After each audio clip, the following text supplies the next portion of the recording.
Other science. Fun fact, I don't have a topic for today. No, you don't. Got No, you, one over there. I know, but I'm stealing this one. Dick. Yeah, but if you want to listen to a good book about, and if your friend, I have had this like food journey, and it's really hard, especially when like you grew up with wheat and it's something that's like in your diet. It's a good noise. It is. We Tink. I don't know. We've got it's coffee called and alcohol. In Defense of Food by Michael Pollan. It's a good book to listen to. Absolutely. It's like food journalism of what the Western diet is, right? So we have a lot of corn and wheat and soy, and it's really interesting. He kind of goes through like the food lobbies and why we are where we are, and kind of this whole like fad phase we go through where like fats were bad, and so like margarine was good, but then like fats are good again, and keto is a thing, and like it's really weird. Interesting. It's like I was talking to somebody about that, and I think it's partly just because of like, so, you know, like a lot of animals have like really great senses of smell, and like they're just like highly adapted to their environment, but humans are like kind of fucking dumb in that regard. Like Kinda we like can't wandering like, around aimlessly. Well, not that we're dumb. It's because we're omnivores and we just have such a wide range. Right. So, well, I mean, like we can't like sniff a food, and well, for some we can, but for a lot of foods we can't just sniff it and be like, oh, that's gonna kill me, you know. Like, so this is instead, all the people have eaten like really deadly mushrooms. Right? Yeah, or the Right. people that like the psychonauts that go and like just fucking lick frogs just to figure out. Yeah, or they're like, this is very Jesus. edible. This is fine. Yeah. They're just like sitting there with all their stoner friends, like, you want to try it, dude? No, I don't want to try. You fucking go first. Oh But, man, that's great. I was telling somebody like humans, it's like almost like our defense mechanism is like, all right, let's just eat it and send it through our liver and shit it out and like and hope for the best, you know? Yeah. Yep. So it's really hard to figure out like nutrition in that sense because we're so adapted to so many foods that it's like hard to tell the long-term effects of like gluten or fats or whatever, because you can just process it. Well, and if that's like an interesting topic to you, I highly recommend listening to this book because he goes over that. He goes over exactly that of how do you even start to study stuff like that? Because the longitudinal studies, right? Like, how do you know that like this one thing that you're eating is problematic when you have a history of cancer and you smoke and you don't exercise? It's like, how do you know that none of those things, right? It's really hard to isolate a food. Also, I just got through the chapter where he talks about when they do these really intense studies, and recently there was one that it's like deemed the gold standard.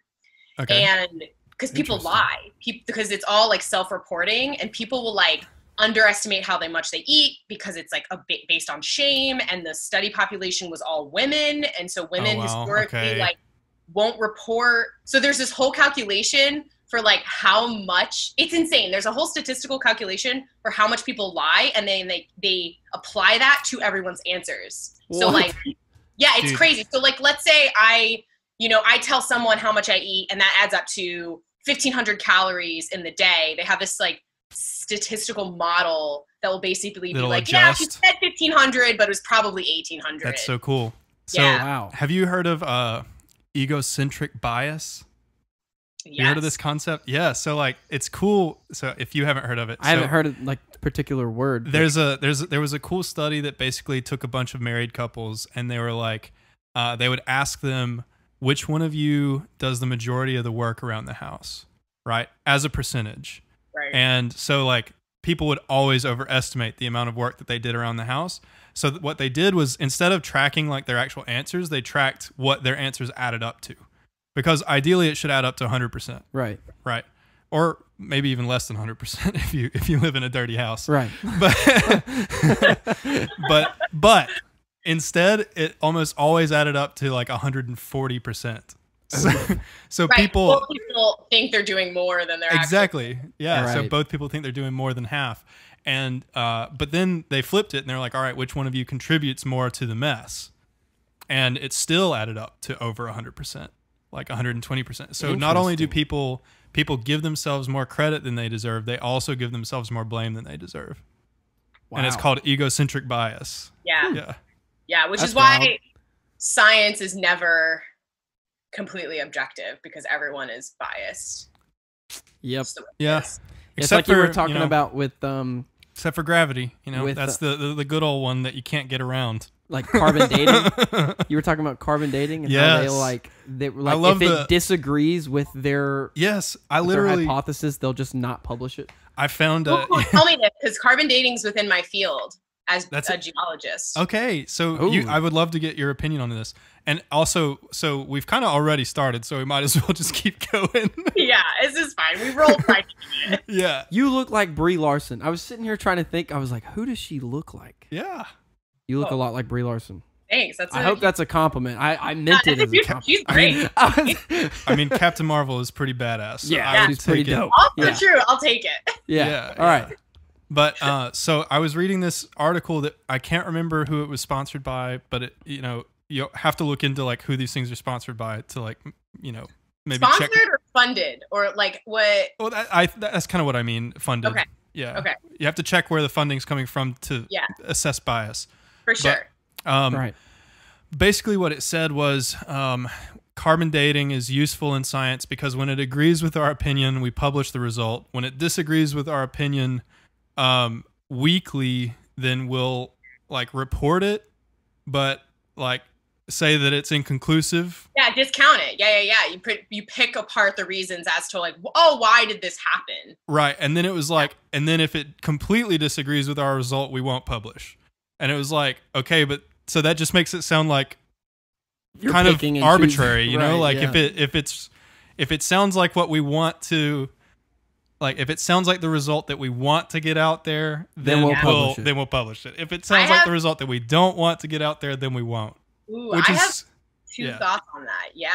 That's interesting. Yeah, I'm Well, interested so in my your first thoughts. thought is like I'm like nodding my head like, yeah, checks out, because like I appreciate the honesty though.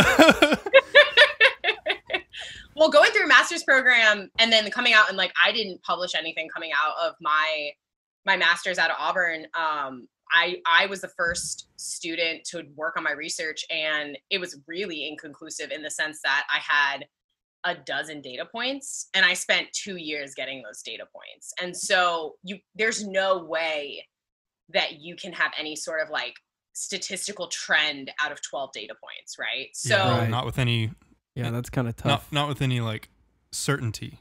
right, exactly. So publishing is almost a waste of time because it's not going to tell anyone anything, and publishing would have been way more for my ego than anything else, right? Like, oh my god, I came out of a master's and like, look, there's a thing, and it's like, Right. whatever. Like, Well, whatever. that's a lot of work, like for something that doesn't even matter. So it's interesting because the same thing kind of happened with me, not with carbon dating, but like I just didn't have anything that agreed. And so I was like, I guess I'm not going to publish. So like I hear You're like, that. oh fuck. Damn it.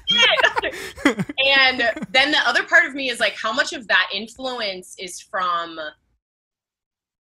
academia and like needing, there's all this pressure to Like the publish.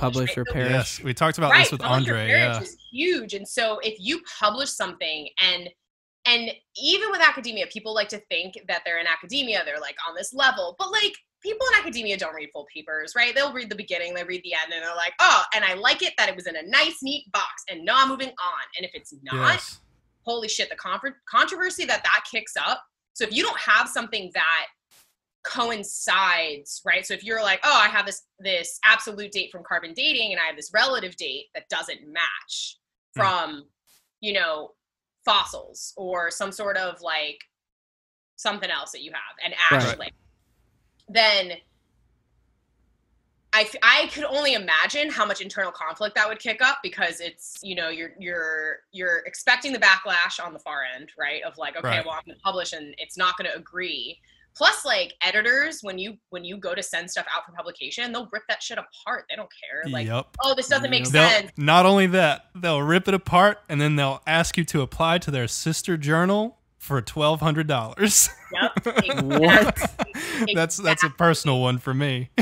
Yep. So it's yeah, I mean, there's a lot of problems in science, right? Like it's this applied method that we try and as hard as we can to be as objective as possible, but humans and humanity is inherently flawed. You're never going to get away from that bias. I think the only thing you can do is acknowledge the bias, right? At the beginning of the paper, you're like, I am biased because of A, B, and C. All right, and we're moving on. This is my paper. Like, right. Bias can help sometimes, though. I feel like. Yeah, for sure. Yeah, I mean, definitely help you like push to survive things forward. Yeah, exactly. That's very true. It can be very helpful and very destructive. Destructive. Hey man. Oh man. It's okay. Dylan's a lightweight. To be a queer. That's it. This is a science podcast, not an English podcast. Okay. So. Exactly. That's my. There's like that meme shirt that's like, "Thank you. I'm an engineer," and it spells engineer like wrong like 4 times. And then at the bottom, it's like, I like math. That's awesome. There you go. Yeah, oh, that's great. Don't make sense, but numbers do. Right. So tell me, did you do your undergrad at Auburn, or where were you? No, where did you come from? Because I met you. I met you during your master's, and I knew you were at Auburn. I didn't know anything before that.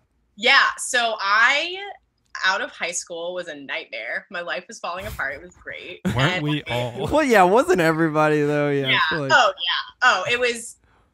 It was a simpler time. The good old days. It really was. That was back in the before times. The before times. Yep. Oh man. Yeah. So I came out of like a shitty home situation and like was the first person in my pretty much my entire extended family to go to college, and I had no idea what I wanted to do, but it was like not a non-option to not go. So my dad was like, "You're going," and I was like, "Well, I don't know what I want to do." And he's like, "Pick something." So I was taking a bunch of classes in high school and decided to choose photography. I applied to FIT in Manhattan, which is the Fashion Institute of Technology, which is largely geared towards fashion. Yeah, right. Shocker. Yep. Soccer, which was not my thing, and I was kind of in this place where I didn't really see a way out, so I applied, I got in, I moved to Manhattan when I was 17, went well, and I fucking hated it. It was the worst. Really? It was just like these girls, everyone, not even just the girls, but all of the students would spend hours getting dressed up, and it was a culture, right? Like this culture of presenting yourself and fashion and what's cutting edge and what can you try and expressing yourself. And I would like roll out of bed 10 minutes before class, put on flip-flops, wear sweatpants, and like no bra, and like walk to class. People were like, do you belong here? Like, are you okay? Like, I don't think fashion's for you. Yes. So after 2 years of that, 2.5 years, I transferred out my second semester of my junior year. And I transferred to Hey, that's okay. School. Yeah, I mean, it happens, right? Well, like, I mean, I started my bachelor's at 23, so... There's no rules. There's no rules. I transferred to Auburn what should have been my last semester of college. So... We're all familiar territory. Right, yeah. Nobody's judging you here, I promise. More common than you think. Yeah, well, also, I mean, I think the pressure to figure out what you want to do for the rest of your life at 17 is insurmountable. Ridiculous. And you're like, you get 3 years into something and you're like, I hate this. Yeah. That's very accurate. You turn 18 and people are like, all right, time to decide what to do with the rest of the 80% of your life. Right, exactly. And you're like, let's pressure this person that knows fucking nothing into picking what they're going to do forever. Yeah. Well, I don't know about you guys, but at 17, I was like, I know it all and I'll figure it out. And then at 23, I was like, I know nothing and I'm so wise now. And I think I'm going to figure out what I want to do with the rest of my life. And like you still have no. Yep. When I was like 17, I didn't have a clue. I was like, nah. No, but you can't admit you don't have a clue because you're 17 and your ego No, absolutely not. To everyone else, you're like, I got this shit figured out. I would even like med school, guys. It's gonna be so. Yeah. My go-to, because I was a football player, was I'm gonna be a physical therapist. Ooh, there you go. It's a big one. Go-to, yeah. It was a big go-to. I'm gonna major in exercise science and be a PT. Yeah. Nice. Hey, it was a trip. I mean, I learned a lot. It was weird. Living in the city I was not prepared. Yeah, I was about to say, living in Manhattan at 17, I would not do well. No, like on my I would not do well. No one does. No one does well. It was a bad time. I remember my first semester, there was this girl. She ended up on a reality TV show on like Bravo later in life. And oh wow! I'm so glad I know that now. Good for her. She did a line of cocaine off her desk at 9 a.m. for English class on like a Tuesday, and I was like, "What? This place is for me." Yeah, I would have been like, "Nah, I'm not." It's a little bit intense. I'm not here for it. I'm not here for it. It was aggressive. I wasn't like just a hair though. It was aggressive. Just bad. It was just like a. It was just barely missing reasonable. That's a little much. So I transferred to a small state school in Western New York, so south of Rochester, just south of the Great Lakes. Okay. Didn't know what I wanted to do. Apparently can't transfer undecided. And so I applied for political science, was like, yeah, that's like a thing people do. Took like 2 poli-sci classes, was like, I will have a midlife crisis and jump off a building. This is not for me. Oh my God. Took a history of life class that was under the geology department, was like, this is amazing. Everyone camped all the weekends. They all drank beer on their trips. They all looked like slightly dirty, but not like filthy. And they like, it was just such a weird culture that I wanted to know more about. And they all hung out outside. And then they were also like, but science. And I was like, you guys are great. How do I become how do I become part of this? Yeah. And so I called my dad for the last time and was like, don't kill me. I'm going to change my major just one more time. And he was like, I don't care. Just stay in school. And I was like, okay. And so I did another 3.5 years at Geneseo. When I graduated, I was not ready to be an adult. I applied to grad school. I only applied to Auburn. There was one advisor I wanted to work with in the geosciences department. And I got in and I moved to Alabama and did a master's, and then followed a now ex-boyfriend to Portland. And that's how I ended up. Okay. Yeah. That's how I ended up in Mobile. Yeah.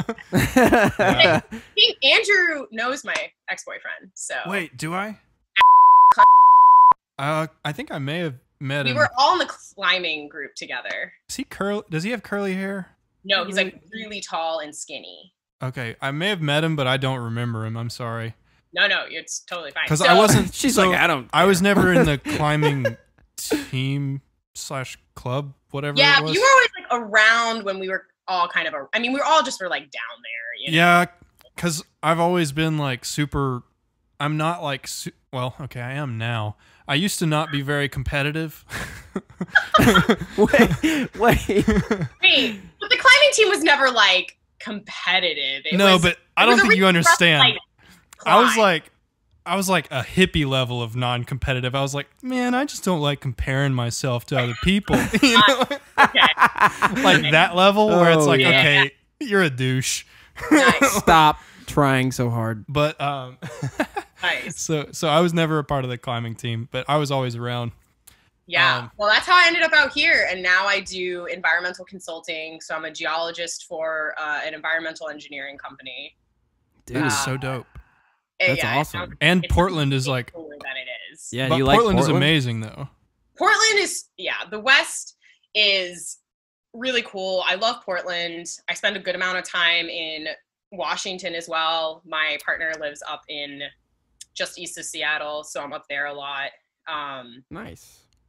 Yeah, Portland's incredible. I'm outside most weekends. I just got back from the Olympics. Yeah, I was in the Olympics last weekend for the holiday, and we spent multiple days out on the canoe. It was awesome. It was super fun. That's incredible. Yeah. That cool. I actually could end up there in the next couple of months. Yeah, Dylan is interviewing with Amazon. Oh, out of Seattle? Out of Seattle. Yep. Yeah. So my options, I gave them my preferences. My number one preference was Denver. But if I don't get Denver, I'm pretty positive they'll probably put me in the Seattle office. So. Nice. I liked Denver. I didn't want to live in Denver. I did an internship after living in Auburn. Denver was really cool. The urban sprawl stressed me out a lot. Really? Did you? Yeah, you're just like driving. All of the towns in the suburbs have merged together finally, and so you like from Fort Collins to like Pueblo, you're like still in Denver. You're like, what's happening? That's weird. It's not that far south. That's no, but like, did you ever make your way out to Boulder?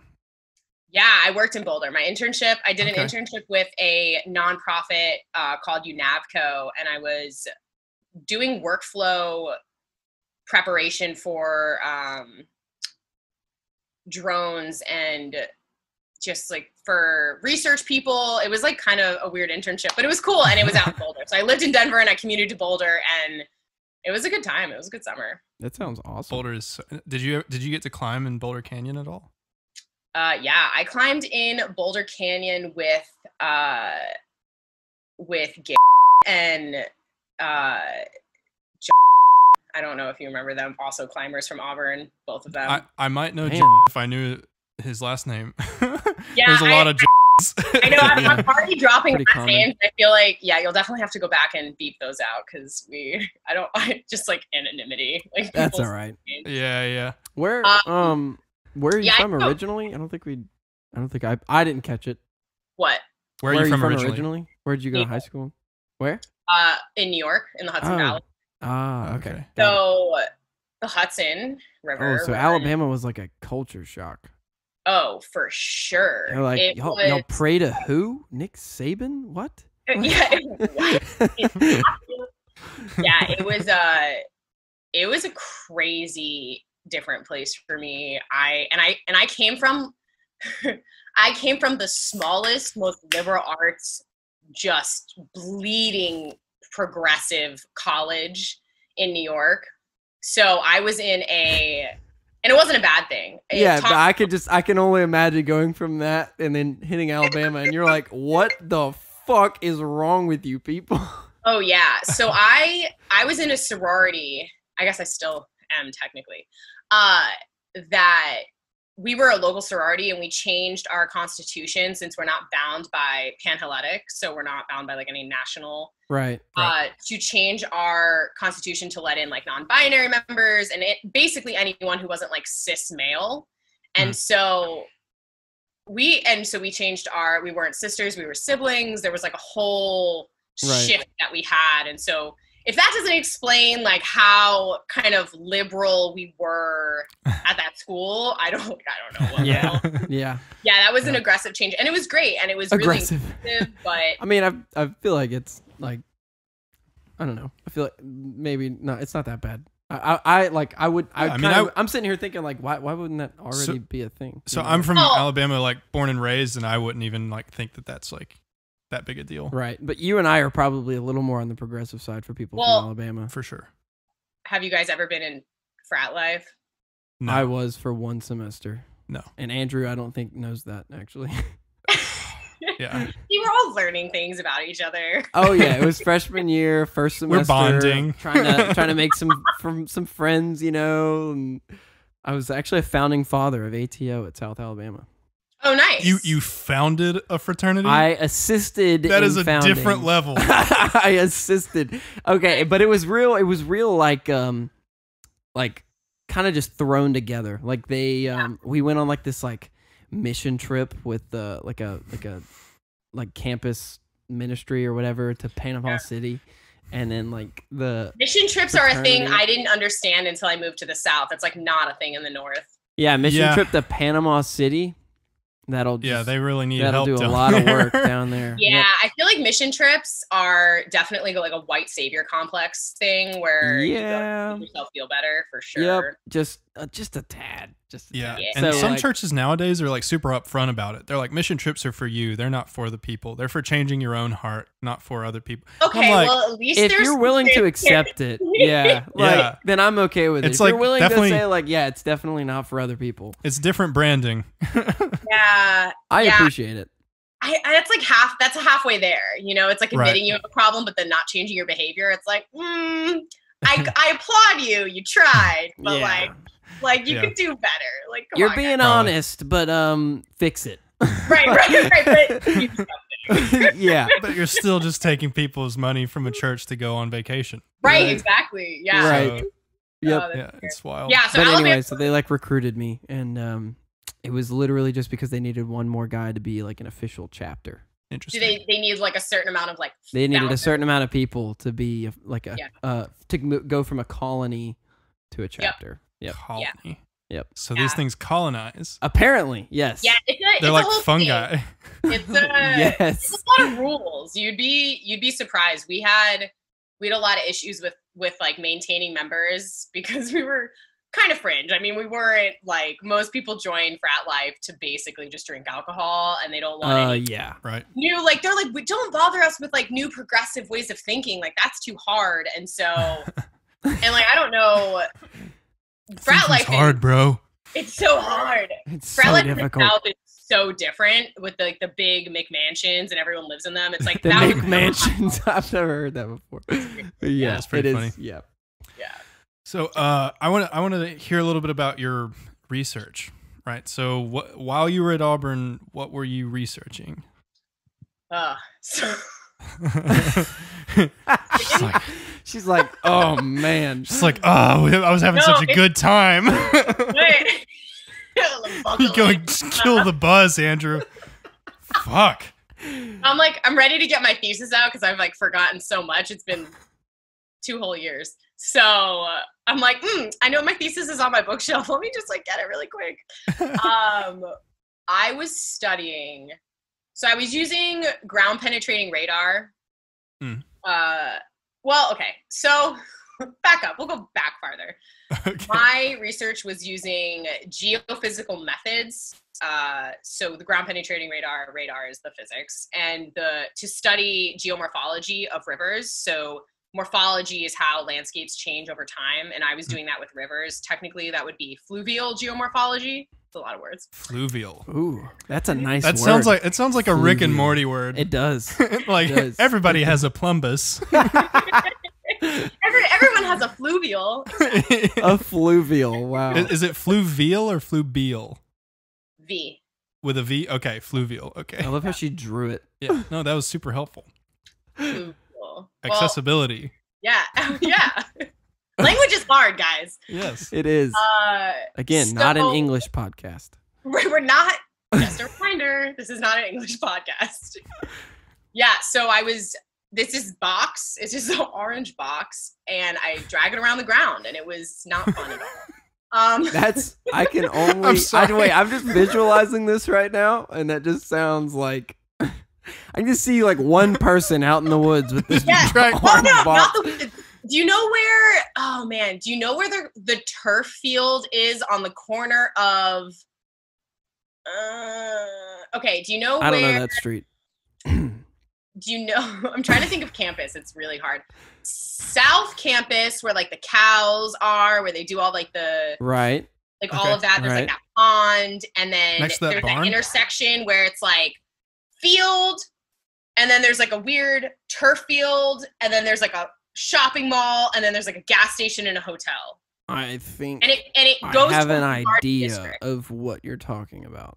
and it goes towards the Garden District, Okay. like to the east. Yeah, yeah. Anyway. I think I I could know look what it you're up. talking about. Yeah. So there's a turf field. So Auburn has like a huge turf department, and we basically do all the research for like grass turf on like sports fields for like the whole country. Right. So they grow all this different type of grass that's ideal for turf. And I got to drag the orange box around the turf field. I got to like wet it down and let it sit. And so that was my control. I was Okay. trying to figure out how, in a controlled setting with a certain amount of soil depth, with a certain amount of wetness, how would the GPR react? So would it be able to pick Right. up slight differences in moisture content? And that was basically what I was trying to do, to measure moisture content in floodplains. So in the South, there's a really big erosion problem. And they spend the whole South, but Alabama, Mobile, down in that area, Yeah. they reconstruct the floodplains down there, and they spend millions and tens of millions of dollars to do it. And then they don't do any monitoring afterwards to see if it's working. So they dump all this Smart. money. Yeah. It's bizarre. Yeah. Hey, in Mobile, they are brilliant brilliant. They think it through, man. I lived there for 3 years, and I was like, this place sucks. What's wrong with these people? Hopefully no one from Mobile is listening. I hope they are. Fix your freaking city. Wow. Listen, you can be from a place and still be like, this place sucks. It happens. Absolutely. I do it all the time. Yeah. So I was doing that specifically down in Mobile, but kind of as a future study for all of the South. So it's projected that that type of work is going to go from the millions to the billions in the next decade or two. And so without any sort of conclusive monitoring, that, like, how do you know it's going to work? Do you think it's going to last 5 years, 10 years, 50 years? How much money are you dumping into a project you only think is going to last 5 years, and then you have to rebuild it again? Like, that's right. Like, that's crazy. Right. So why aren't we doing these things in a way that, especially on the ground level, the first couple projects, the first couple dozen projects, the first 100 projects, where you're aggressively monitoring it afterwards to see what's happening and to see what you can improve. Yeah, I was studying that.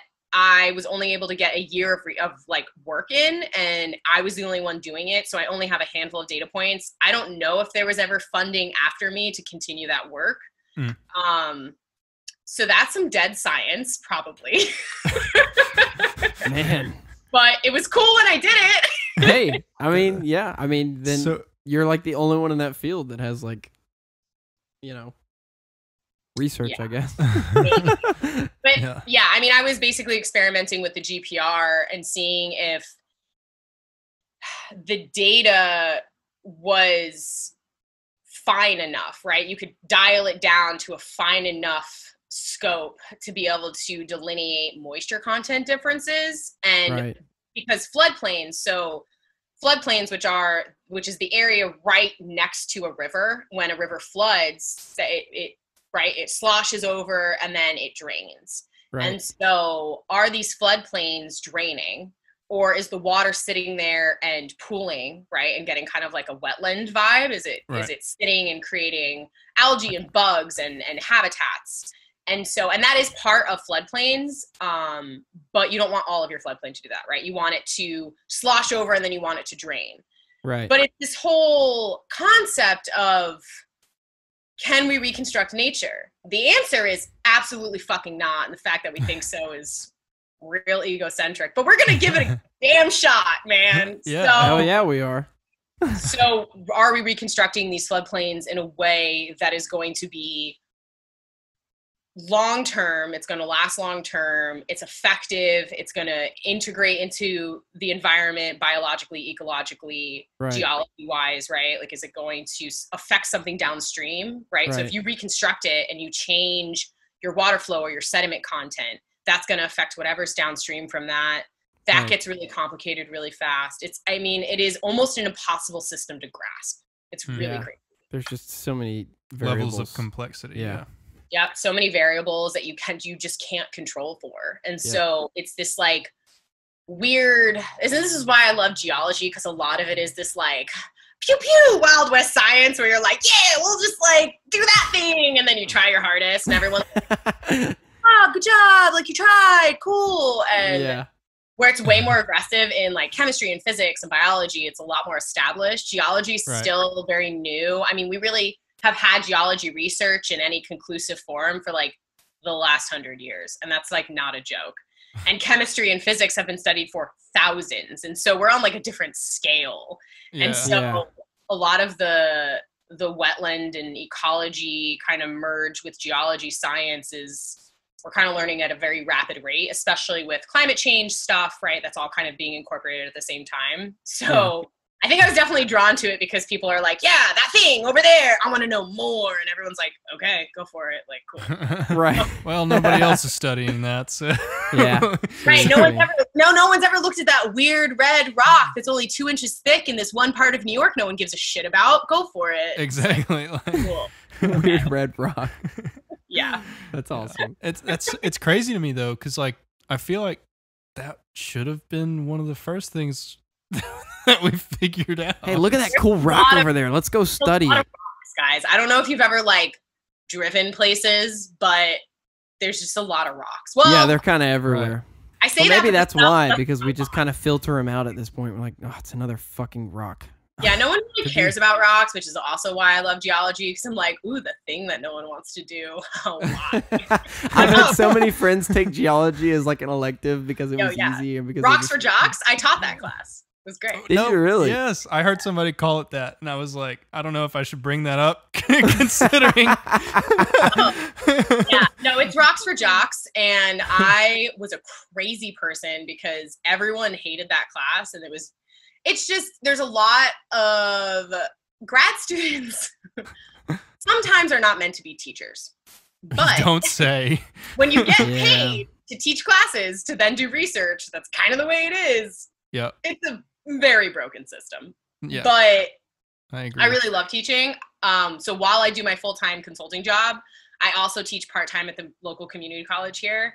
So I love teaching. It's super fun. I love being like weird in front of students to get them to pay attention. And they're all like, "You're crazy," but like we now like rocks, which is weird. So awesome. So it was a fun class to teach. I taught a lot of football players. A lot of them just watched porn in the back of class, like no headphones. No way. Yeah, Yikes. that was like a thing that happened. Handful of times. My God. Yeah, so. I can't even imagine. Yeah, I don't that. really like, I have a very specific feeling about athletes in college. Yeah. Yeah. Like, I was an athlete in college for like That's just such a bold 2 move. semesters. I just but- can't imagine sitting in the back of class just Yeah. watching porn. Well, and like, you have a person following you around to make sure you go to class. Like, why are you in college? Right. Yeah. Like, I mean, I get it. It's a means to an end because like college leads to like pro, NFL but or Hopefully. NBA. Yeah. right. It's just like Even a though weird- like less than 1% of them make it to the professionals. So. Oh yeah. Well, and I had multiple athletic directors like contact my boss, be like, "We want her fired," because like they would watch porn in the back of class and I'd be like, "Get out!" They're like, "You can't kick me out." I'm like, "Get out of my class, or like you're gonna feel the wrath of something, and it's probably gonna be my foot in your butthole." Somebody, yeah. Get out. Somebody's gonna hurt you. And it Yeah, I'm like, could be me. Be like $100 to the first person that gets them out of this class. yeah. Oh, well, they don't. I mean, that doesn't scare me. I have a 6'8" brother. My boyfriend's 6'4". My entire family, like all the men are 6'4" and like 200+ pounds. Like, it takes a lot for like someone who's like physically domineering to scare me, and they'd stand and be like, "I'm not getting out," and I'm like, okay, Nice. like you just act like a little psycho, and it scares them, and then they just leave voluntarily. So Yeah. Nice. yeah. Have you seen the video of that guy that just he goes into like the hood and he starts fights, and then when people start to try to fight him, he just pulls his pants down. And No, they're I like, have whoa, not. whoa! That sounds like a perfect strategy, though. It's just like it's people are just so hilarious. uncomfortable. Yeah, they just like walk away. They're like, nope, I'm not gonna fight him. Like, Yeah, it's people are incredibly uncomfortable with naked bodies, so they are. It's so check it funny. out. Yep. You're That like, checks out for sure. pull my pants down. Get away from me. Yeah, I Now that mean, makes me think of the Rick and Morty episode where they're in the simulation, and they're like, Do you watch Rick and they're Morty? like, quick, take your pants off. yeah, I've seen all of Rick and Morty. I love when he's like, when they're like teasing the other alien because he's the one that like did the animation. He volunteered. He loved that assignment. Yeah. You said you wouldn't tell. Oh, Oh my God, that's one cute heater. is that a he or a she? It's a Penny. Her name is Penny. Her name is Penny. Okay, Oh my goodness. she's cute. She's very She fluffy, and she's very is hot. That's why she's adorable. complaining. Are you a science cat? She's like, fuck no, get away from me. Put me down. Now. It's like in the 80s, and we don't have air conditioning, and we were like a little bit worried about opening the windows because the fires, and I was like, I can't take it anymore. I'll breathe in particulates. Ugh. So that's where I'm at. Yeah. Nice. Yeah. Big oof. Yeah. So, Yeah. what you said you're a consultant for what? You're a consultant for?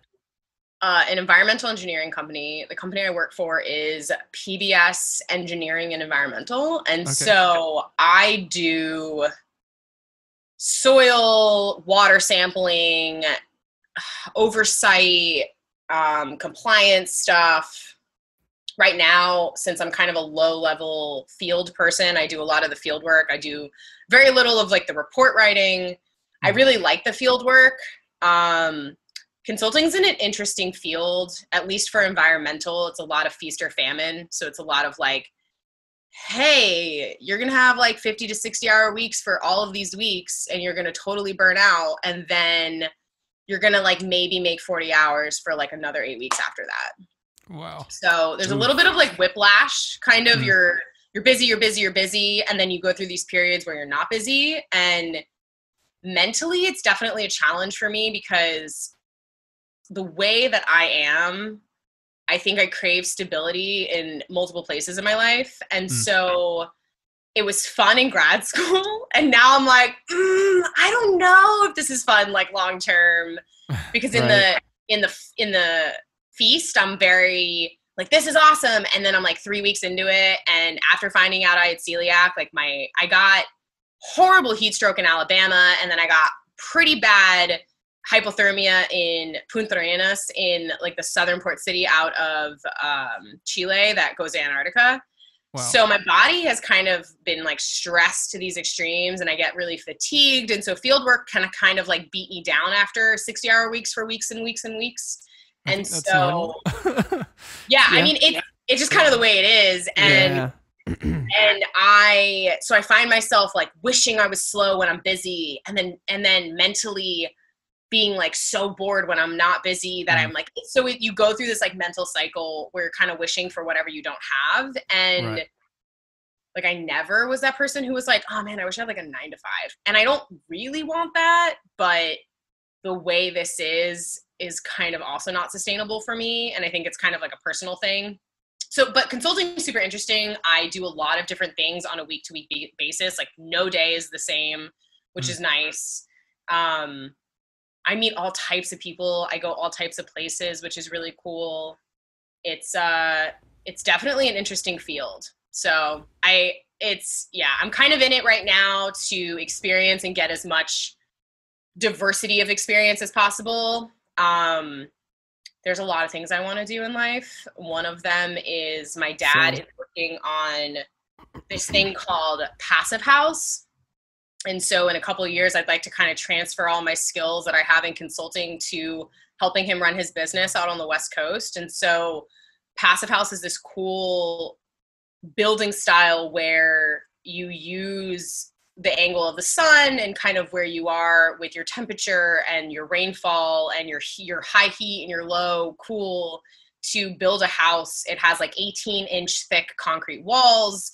It has like these crazy MER filters. So it's also considered like a clean house. It's like one of the cleanest houses you can live in. So if you're really sensitive, you have really bad asthma, you are sensitive to particulates in the air, it's really good for that.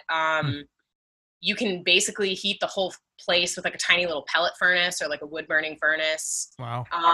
You can do them really easily off the grid. So they're really cool. They're super interesting. My dad is trying to do it in a way that tracks the life of all materials used for a passive house. So it's really conscious of like, where's that coming from? What's the carbon footprint of a passive house, right? Because concrete has a really high carbon footprint. It's very high in carbon to produce and then travel and to set. And so he's working on that. I'd like to do that. I'd also eventually like to write policy for the government as far as like environmental science goes. I'd eventually like to go back and get my PhD. So there's like multiple plans. We'll see if I get it all done in a lifetime. It's lofty for sure. You got it. You got it, dude. Yeah, Sure. I am the same way. I'm like, I think I've crammed like 3 lifetimes worth of goals into one. Yeah. Same. Yeah, and then the goal is just like, do I have enough time? And then also, I think you run into this thing where you're like, okay, I'm trying to achieve all this stuff, but am I having fun? Yeah. Work-life balance. Am I? Because like happy? I love all these things, but I'm like, I'm really doing too much. I gotta slow down a little bit. I think it's like kind of this perpetuated expectation and maybe a lie. And I know that I very much bought into it for a very long time of there's definitely truth to the adage, if you do what you love, you'll never work a day in your life, which I think is partially true. I think that the world is also in an interesting place where we are kind of seeing the long-term effects of putting value on labor, putting value on human life, which is really interesting. I definitely feel that in a personal way with consulting. So I like don't get paid enough to do what I do. I do a massive amount of physical labor, like going out and collecting samples, which is sometimes I'm digging hundreds of holes in a lot to get 1 foot samples. Like I'm digging with a shovel. Wow. And that's fine, but there's no other way to collect that data, right? And so what is that worth? And for my company, it's like not worth a lot. And you kind of go through this like mental gymnastics of, cool, well, like I'm in the same place everyone else in my generation is in, which I went and got a master's degree to dig fucking holes in the ground. And so, like, not even kidding. That's when you say when you say it when like you say it that way. Yeah. Right, exactly. And so, I love what I do, and I think overall contributing, right? Like the things that I do are helping isolate and remediate contamination in water sources and soil sources. But it's a lot of client relationships and selling a product, right? That's what consulting is. And it's a lot of capitalism rooted in this like ideal of helping the environment, but like still having to go out and compromise. Like, hey, we all come out of college, maybe a little bit liberal, a little bit like bright-eyed and bushy-tailed of like, I want to help the world, I want to do these things. And you realize really quickly, like, that's not how the world works. And no, not at all. Right. And that's okay, but like, why doesn't the world work that way? And it's especially true in the US. And I'm not necessarily like, it's definitely one of the flaws of capitalism, right? Because capitalism sort of just creates this system where your entire incentive is to maximize the amount of leverage you have over the people underneath you. It's crazy because I work, so consulting is always private, but I work with a lot of government entities, right? So you're working with a lot of like county entities and state entities, and sometimes federal, like EPA, you're abiding by certain regulations set. And so even that, right? So you can't have a government based in democracy and a little bit of socialism and a little bit of communism, right? We have a little bit of that in all of US policy. It's kind of, right, like taxes and roads, right? That's like, that is socialism. And so having that, but letting the entire market be completely dominated by capitalism it's working its way into these government entities. And so they just can't compete. And so for the longest time, right, working for a government agency was like always really stable. If you got a government job, that was like, you were golden, right? You had a pension and you had all these benefits, and it was like hard to get. And like, you had to be like another level because the government had to compete with private industry. And what were they going to compete with, right? They were going to offer you more because because the risk of private industry was like, you could make more, but like you could also get fired at any minute. And there's no Yeah, it's like an act of Congress to fire you from the government. Right. And that's just not the case anymore. And so private industry is really like the risk of like, you can make a ton of money and there's all this risk, like that doesn't exist. And governments are running themselves heavily in debt and in the red to keep up these programs that are decades old. It's just the whole thing is like super weird. And I don't know where I fit in that. And it's weird to come out and be like, I'm a scientist and I want to do science, but how do I help in a way that is meaningful and that brings me, right? It kind of sucks because like to like try to help the world, you have to become a part of this system that you hate. And like to get higher up in the system and to have more influence, you have to just become more and more like the system. And so like, I feel like a lot of me and Andrew have talked about this a lot, is to like a lot of people come out of college and they're like, oh, I'm going to change it from the inside out. And then like you get into it and to get higher and higher up, you just have to you have to agree with the person that's above you. So I don't think it's impossible, but you have to be, it's not impossible. You have to be a very exceptional person, and you have to be very strong-willed and very hardworking. And you can't. And it's naive to think you could do it alone, right? And you have to be a little bit lucky, right? And you've got to have opportunity. You've got to have luck. You have to have people that support you, because you're not going to like get to the top and stage a coup. Like, it's never going to happen. Right? Yeah, They're exactly. bored, and there are like things in place to prevent This that isn't the exact French thing. Revolution. Right. Exactly. Like, it's not going to happen like that. And like, and I think about this a lot too, of, right, like, oh man, the system's so fucked. Like, let me get into the system and change it from the inside. From and the belly of the beast. Right. And that is a part of a larger system, right? So if everyone thought that way and everyone had that in mind, if we had everyone in position to kind of do that as policy was changing, it would all come together really nicely, right? Right. But you rarely get that unity. Nope. Yeah. It's just, I mean, there's something to be said about like, when things need to change as radically as they need to change, heads will roll. It will happen because the people who have the power never give the power up. It is absolutely taken in every instance. No one cedes power because they want to. It's very, very, very rare. Yeah. right. I think so. Going back a little bit to something you said, you were talking about like how government used to offer this super stable job, and that was like the main attraction was that you go into like, you know, these bigger like industry and you've got more risk. And I think like nowadays especially in tech, which is like mine and Dylan's field, it's kind of the opposite, where you've got like this phenomenal stability in these big industry tech companies like Google, like Facebook, like Amazon, all Microsoft, all those. Yeah, all these big unicorns.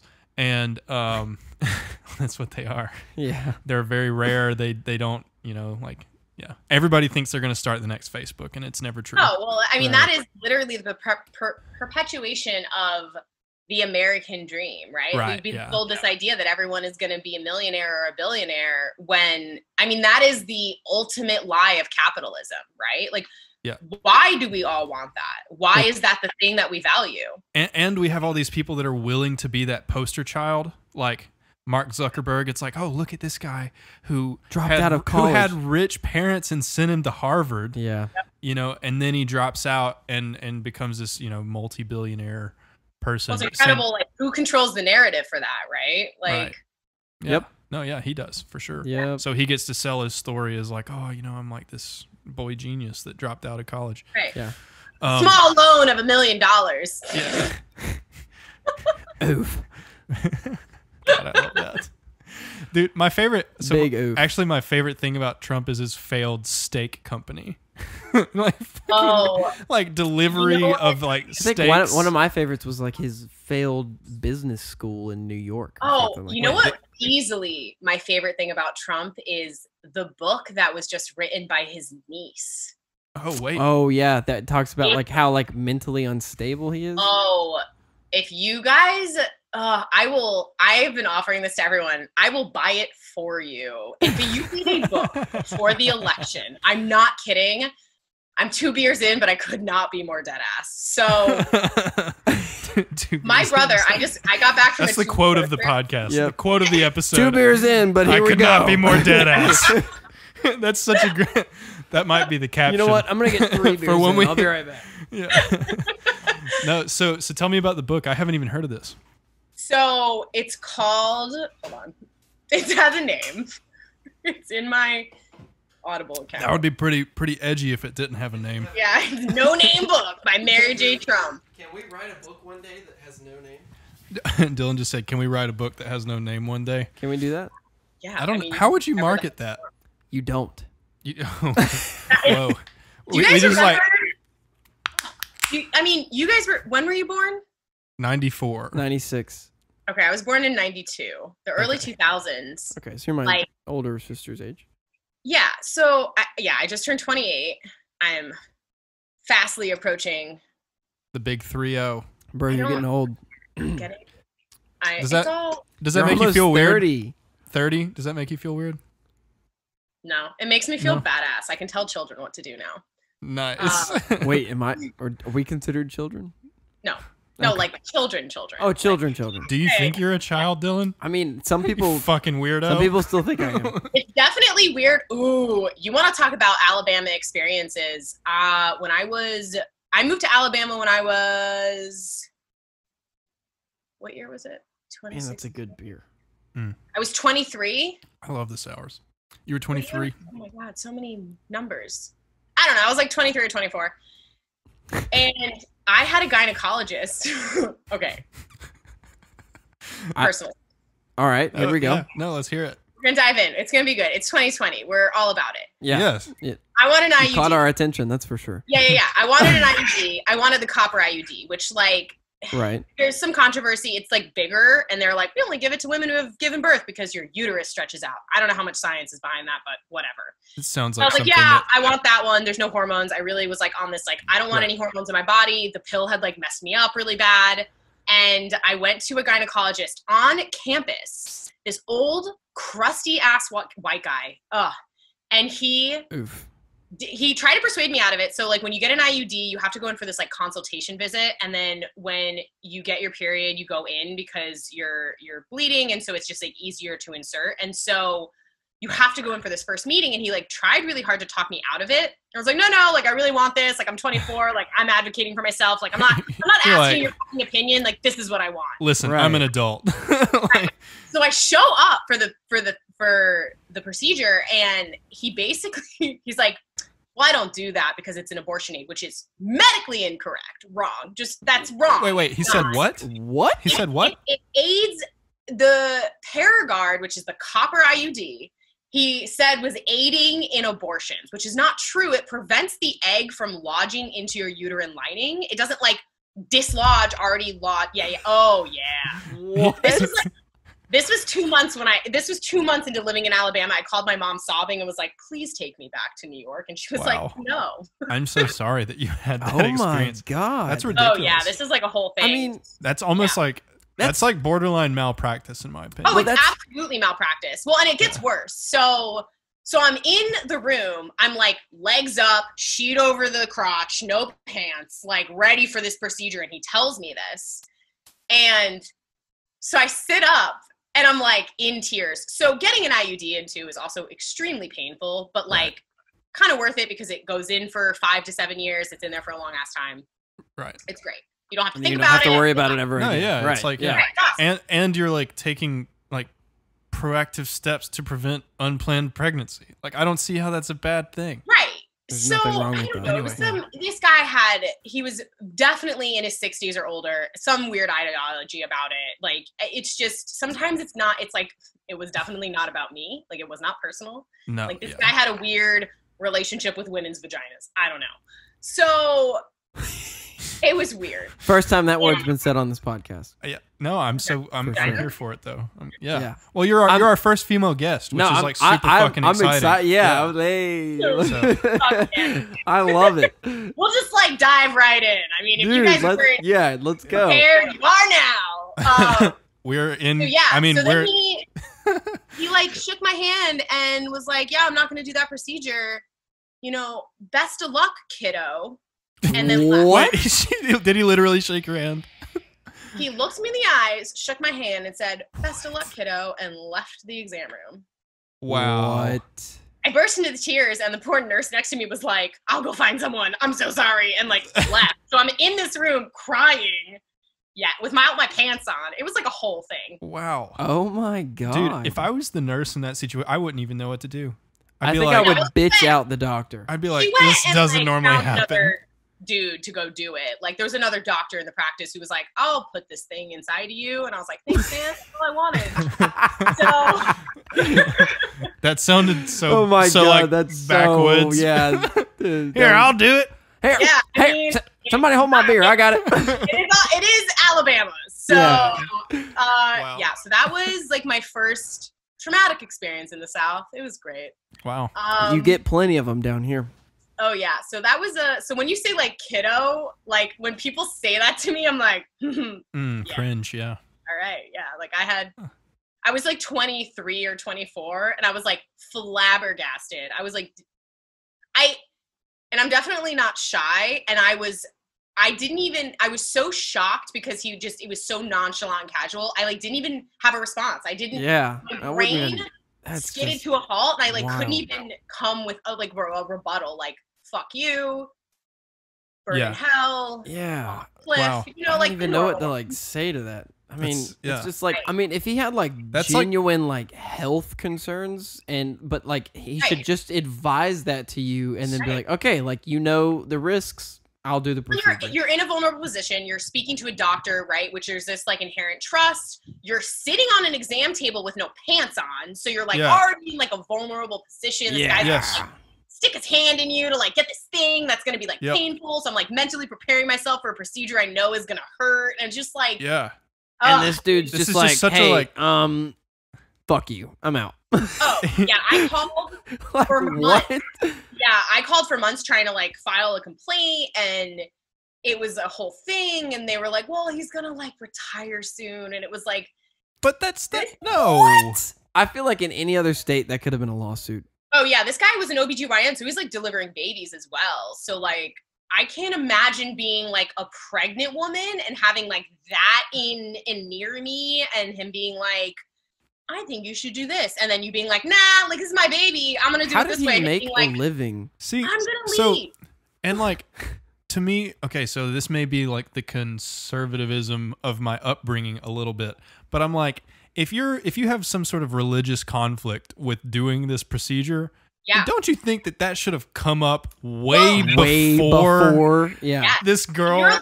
You're allowed to decline providing services if it goes against your religious belief, but all you are allowed to say is, I do not perform this procedure. I will go find you a doctor that does. Exactly. And the way that it was handled was very like demeaning. And it was one of those things I didn't even really like unpack and kind of think about until a year later when I said it to one of my guy research like fellows, like we worked in the same research group. Yeah. And he was like, what? I feel like the most like, I don't know, like tragic things to happen in your life, you just kind of don't realize how bad it was until you're talking to somebody about it like a year later. And they're like, yeah, that's not normal. And they're like, you're like talking about it, yeah, this happened. And then they're like, wait, what the fuck? And you're like, yeah, it was just, and they're like, no. And then you're like, Well, that's your brain protecting itself, right? So you don't want to don't want to process trauma in the moment because your brain is trying to move on to the next moment and survive. Right. And so that's literally the process of trauma. Every traumatic thing that's ever happened in my life, it's like years later I'm like explaining it to someone and I'm like and everyone's like, hey, are you all really like, uncomfortable, like they're all like looking at you like, are you okay? Like, oh yeah, do you want to talk about it a little more? Can I give you something? Do you need someone? Like, I've got it. Here's a card. Here's a card. Here's a number. Yeah, for sure. Yeah, I totally get that. So I mean, my love for the South is people rag on it, and I'm always just like, there's like some good stuff, and they're like, well, what? And I'm like, oh, like winters are mild. If you love being an alcoholic, you really love football. All those things. Yep. Yeah. Wow.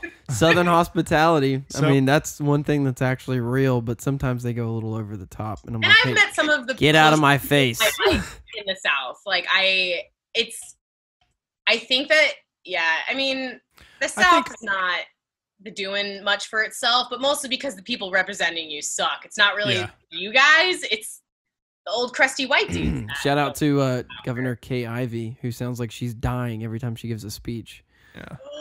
So something that's interesting, or that I think is interesting too, is like, I think part of the reason so many people rag on the South is because it helps them like cover up their own state's issues. Like, for example, I think a lot of people rag on the South for being like racist.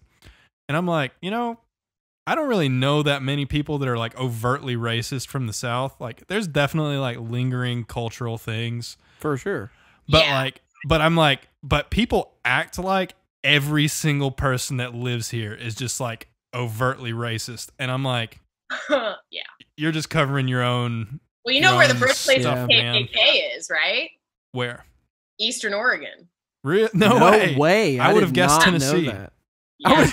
Tennessee. I would have guessed Mississippi. No, because I think Oregon is one of the whitest, most segregated, most racist states in the union. Wow. No way. I would not have guessed that. So I would have guessed it about Wyoming, not the racist part, but the widest part, because it's so like first of all there's so few people there, and then second of all it's all just like highly rural, undeveloped land. And I think that's Oregon is definitely one of the most, it was one of the last strongholds for changing their ways. So Seattle was a huge port city. So Seattle's right on the Sound.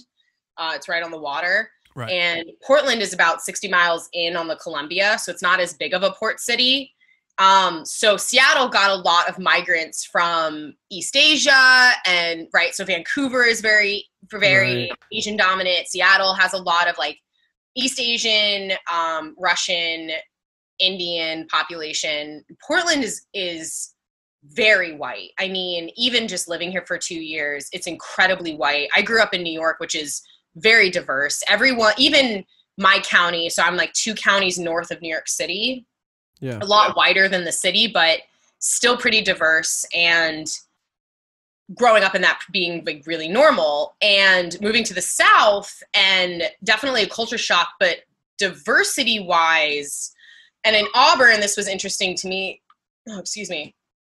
It was an interesting like Auburn Opelika boundary. So Auburn was very white. Opelika, it seemed kind of like you crossed into like a much more diverse neighborhood.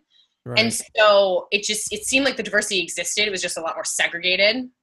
Right. So it was there, but it was just it was gathered differently, right? And then right. I moved out here, and the same thing has happened. So the northeast part of Portland was purposely redlined, and that was like the neighborhood that you didn't sell houses to white people. And that was the segregated neighborhood, and it's now being heavily gentrified. I lived there when I first moved here, not really knowing, and being like, oh, my neighborhood is so diverse and I love Portland. And like, what are you talking about? It's not white at all. And then moving around in Portland and kind of realizing that that's not the case. And there's a lot of white guilt that presides here. I think that's a really big reason for the sustained BLM movement here, because there is definitely like a dominant Black population, but they've historically been gerrymandered and redlined and segregated and all of the things with every other major city. So it's been really interesting to kind of like learn about that and learn about the KKK and the segregation and the racism, right? Because coming from the South, it's like my predisposition is also like to kind of defend it, but also kind of know about the dirty details and be like, yeah, I've kind of experienced like the sexism and I've seen overt racism, but I've seen it everywhere, right? It exists everywhere. So it's been interesting. I think that you're totally right, Andrew. It's one of those things where I don't think it's any worse or less in the people. I think where it resides in people, where they hear it and it kind of echoes through those tropes, is in government. Your policy, definitely. Your policy reinforces racist things that have been like followed you up from 200 years ago in the past. Right. And that's where I think people attack the South, and it's an easy target because there's a lot of weird policy things that still stand that are archaic in 2020, and so it's an easy target. Right. Yeah. It's weird for me because I grew up in like a pretty diverse part of Alabama. Like it was me too. Heavily like my high school was like pretty close to 50-50 white and Black. Where'd you guys grow up? I grew up in Alabaster. He grew up in Jasper. Yeah, Jasper, Alabama. Which are both smaller, 20 to 30 minutes outside of Birmingham. His is on like the mine's like northwest 45 side, minutes outside and of mine was on the southern side. But mine was actually like, it was, there was a prominent Hispanic and Black community in Alabaster, where I'm from. I was always just this like happy-go-lucky kid that was just like, oh, whatever, I don't even know what racism is, And then like I got older and I was like, wait, what the fuck is going on? I was like, why is everybody so pissed off? Yeah, I know. And like, I still have that same mindset, but like, because I kind of just wish that everybody would calm down. But then I have like friends who like unironically and really, I guess not even unironically, but just like offensively use the N-word and stuff like that. And like, it's like, and like, And I mean, so it's one thing to like sing it in a song lyric. It's another thing to use it the way it was used back then. Yeah, right. That's it's a like, whole nother. Yeah. And that's what I mean. Like, I know people back from where I'm from that do that. And they do it only around their white friends, as if that makes it somehow okay. I mean, it's really like not even okay, even in that context, because it's kind of like, and I wonder if I only understand like singing a lyric. Yeah. Okay. So singing a lyric in a song as it's intended by a Black artist, right? Or some artist that has some sort of connection to the Black community. Right. And maybe I only understand this in a way because I understand what it means to take back slurs hurled in your direction. So things like slut and bitch, right? Or whore. Things that have definitely been called. I walked across the street to go get these beers, and there's a designated crosswalk, and we walked halfway through and someone didn't stop. And my roommate yelled, "Thanks!" And the guy leaned out his window and yelled "whore." We were like, "Cool, man. Like, this is like," and that really was, I mean, that was like, 2 hours ago. Yeah. So I think that I understand when I call myself a whore or I call myself a slut, right? Like taking back a word that has been used, weaponized against you to make you feel shitty. And like, I'm a big girl. Right. Like, I'm not going to let it ruin my day. Does it feel good? Absolutely fucking not. Like, I don't, of course. I'd love to live in a world where like that isn't a thing, but I understand that taking it back is an act, right? There's a intention there. And so I used to think the same thing, right? Like, it was in music, it's artistic expression. But I think as my thinking evolved and I've talked to more people, it's not our word, right? It's not a word that we can use in any context because historically it has so much weight. And I think that's where it is. And personally, like, I have no desire to say that word in any context. I don't particularly like rap music in the first place, but more the context that I had in mind is like, if you go downtown to a bar, there's like times where, those moments where like everybody's the entire bar will sing song. A particular lyric at a particular time because that's what's culturally relevant at the moment. And like, there's times where those lyrics have the N-word in them and everybody will say it. And it's like everyone in the bar. I've been a part of that. And that's culturally acceptable. And that's like, to me, that's more what I had in mind than like, okay, I'm sitting in my car with a Black friend and I'm, I'm going to sing it and there's nothing they can do to stop me. That's not like what I had in mind. And is it culturally acceptable because the bar you're in is mostly white people and they don't care and they're singing it right? And I think it's all context and like using your discretion. Definitely. Yeah. I mean, like I said, what you were saying before about your childhood, about like being happy-go-lucky and kind of growing up in a diverse neighborhood and kind of not realizing these things until later. And I think that statement, I feel that because I grew up kind of the same way, where it was like, oh yeah, like, of course I have Black friends and of course I have Hispanic friends and friends that don't look like me, and kind of thinking that was like the end of it. So because I grew up in that, I knew, right? And falling into this narrative that because I had been exposed to it, I was educated. And so it's interesting because I think that speaks to a lot of white privilege, right? Because I will never know, just because I lived with those people and I grew up 12 years of going to school with those people, I don't know what their experiences, right? Yeah, absolutely. Just like the walking across the street and being yelled at, right? Like whore being slurred at me. I'll never understand what that's like. I would extend it further and say it just extends to privileges in general. Like, I think white privilege is very popular right now to talk about. And I'm not trying to say this as like, oh, this is in defense of white privilege, but I'm saying like, I think a lot of times it's just people assume that they know something about your life based off of the way you look.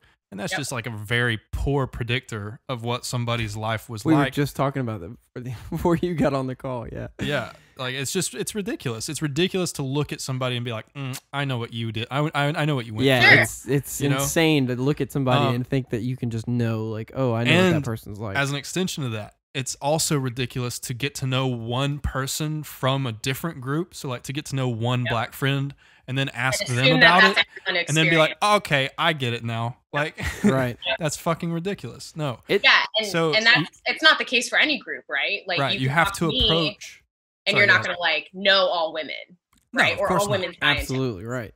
Yeah. Exactly. and I guess I would hope that there's not a male out there that's like, I understand women. You're like, you don't. Sorry, pal. I said the word vagina on a podcast, and now you guys are just so educated. Like, you really, it stops here. You don't even need it anymore. Dude, like, we're woke. I have now, four sisters, and they love, and they've all had kids. And I remember when I was younger, and they all started having kids, and they would just talk about all that stuff. And I'm right there, and I'm like, thanks. I appreciate it. I really wanted to know that. That's so male privilege, though, educated, dude. though, like I know a lot more than I care to, but it helps. Hey, it helps. One day, whether you're straight and you have a female partner, it's gonna come in handy. Oh, it already has. It already has. It's gonna be great. Oh and yeah, it's really. It's been great. I just remember at the time I was like, God, this is so gross. Shut up. I was like talking about your vaginas. God. Exactly. Yeah. But no, so I even had to go even a step further. I had a friend of mine who, when I was younger, back on the living in like a diverse community, I had a friend of mine who got arrested, and his mother passed away while he was in jail, and he hated his dad, and he ended up living with me. Yeah. In high school, and so like I got used to living with like a black person. Like he was like a friend of mine, pretty much a brother at that point. You know, like we fought like siblings. And then my freshman year of college, my freshman year roommate was black, and he was from Tuskegee, Alabama, which is like all black, like 98% black population. And I remember going from like living with a black guy in high school to then freshman year black college roommate. And then like with my college roommate is when Michael? It was that basically like when that I can't remember where it was, but that cop shot the guy. Was it Michael? I don't know. I don't remember who it was, but anyway, Michael Brown. That's it. Do y'all remember Michael Brown? Was he the guy that was like the neighborhood watch guy? I think so. Yeah. But like everybody tried to pull out the like, oh, like 2 days later he like robbed a convenience store, blah blah blah, that kind of stuff. Right. It was a big controversy, but I remember like while I was living with this guy, like all that went down, and hearing his perspective, I was like, whoa, I really don't know shit.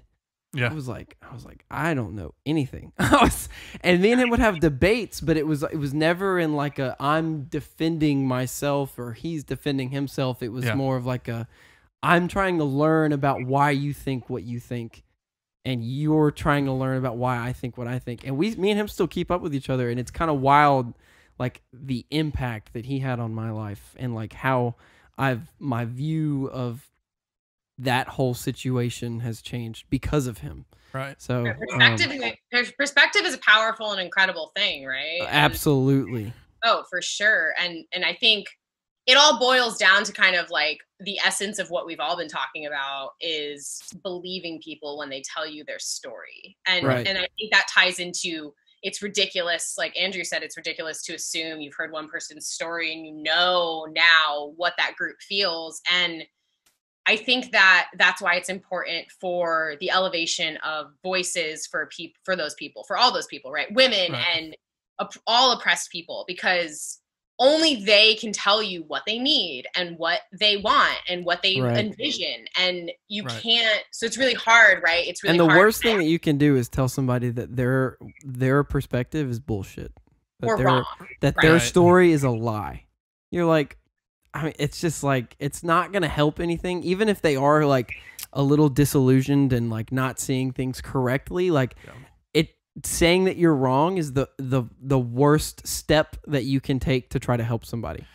I think there's like definitely a role that a healthy dose of skepticism plays, though, because definitely. And I don't mean skepticism in the sense of like, okay, you're lying. right? Yeah, because Like, immediately when you say that you're wrong, they're Right. like, oh, okay, well, I'm not going to listen to you. I Thanks. mean, Well, yeah, your lizard brain shuts down. You get defensive and Yep. you become Yep. reactive and you stop intaking information. right. And I mean skepticism in its more like sort of base sense of like I want to get to the bottom of this. I'm going to probe this a little more exactly, to try like, to figure I out want, where like- this is coming from. Which Yeah. is less skepticism and more inquisitiveness. Right. Yeah. But Yeah. I would call it skepticism, but like I mean it in that sense, you know, just because it's like, I don't want to Take what you're saying at face I value. mean skepticism in the sense of like, I'm trying to purposefully avoid any sort of bias which could enter into this.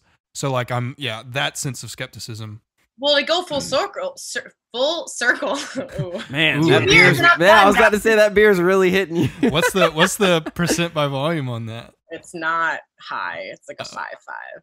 Oh, okay. That's not good though. It's solid. I don't know. I mean, what it's we a got. whole 16 ounces. So, That'll get her done. get her done. Get her It's, done. That'll do it. Sorry. I think to come full circle, it's, you know, we talk about the skepticism. It's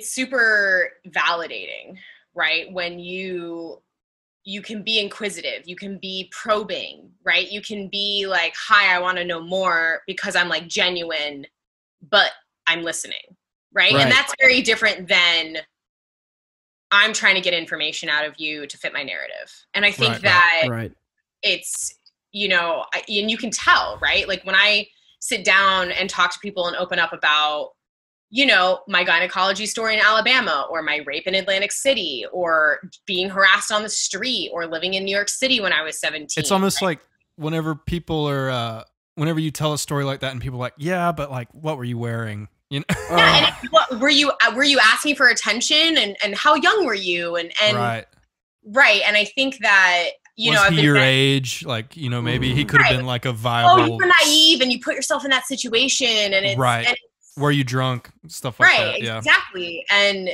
you know, I think that if you can apply that, if you've ever experienced something like that, I think it's a lot easier to apply that empathy to another group, even though you can't experience, like I can never experience what it's like to be Black, or trans, or, you know, like something that I'm not, right? And I'm never going to experience what it feels like, and trying to put yourself in someone else's shoes is as best as you can. But at the end of the day, you still have no fucking idea. Right. And I think but you also have no choice, right? So like, I think sometimes, and I don't mean this, like, I don't mean this as negative as I think it's going to sound, but I think, oh Lord. I mean, Here we okay, I think anybody who knows me knows that like, I'm a pretty like, Stick your foot in your mouth kind of guy. yeah. And I'm like very direct and like, you will not have to guess what I am thinking, you know? So I think sometimes people in marginalized groups, kind of use that as a little bit of a cop-out where it's like, okay, you'll never understand what I have to say. And it's like, but we have to try, you know, like, you see what I mean? I agree. And I see what you're saying. But and I don't mean it in the sense that they have to shoulder the majority of that responsibility. Like that it's their job to make sure that I understand. I don't mean it in that sense. I just mean like a frustration is there.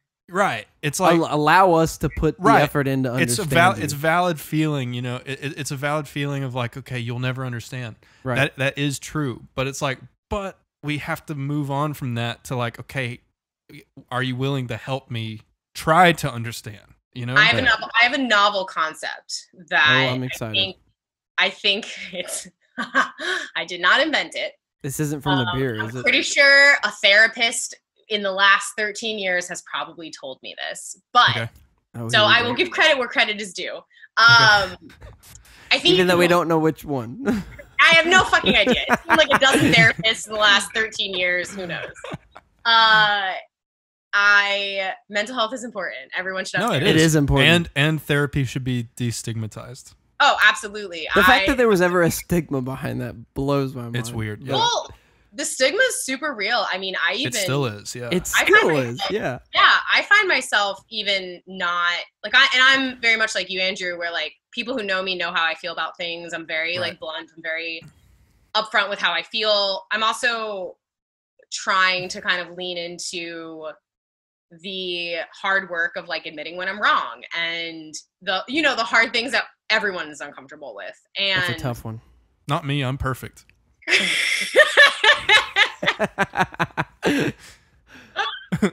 but you continue. All right.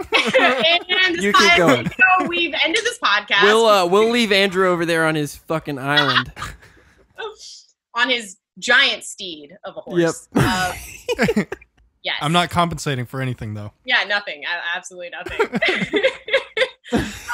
Yeah, I mean, I find myself, I find myself avoiding that stigma as well, right? And so I think having the courage to lean into those convictions and be like, yeah, like I say a lot of things that I'm very honest and it's very true, but what I found is being the way I am makes people very uncomfortable. And not because it's personal, not because it's me, but because of them, right? Relatable. They have an issue with mental health because they are not dealing with something or it's something in their family that, is very uncomfortable for them. And I think that it's really, for a very long time, I took things really personally. And it's easy to take things personally, right? Like, yep. And especially when you are blunt and honest and transparent and you try to live that way, it is really easy when people try to give that back to you, but they don't cultivate it and practice it in a day-to-day fashion. It comes off really malicious and really, they don't know how to handle it. And it's been a lot of like refining that. And so being like the typical, like, I don't hold back and I'm just really blunt. And it's like, yeah, but like, this is just who I am. And there's just who I am, and accept me or leave me. And I think that's like, yeah, that's a great way to be. But there's a softness, there's a kindness, there's an empathy that you can bring with that. And there's strength in both, yeah.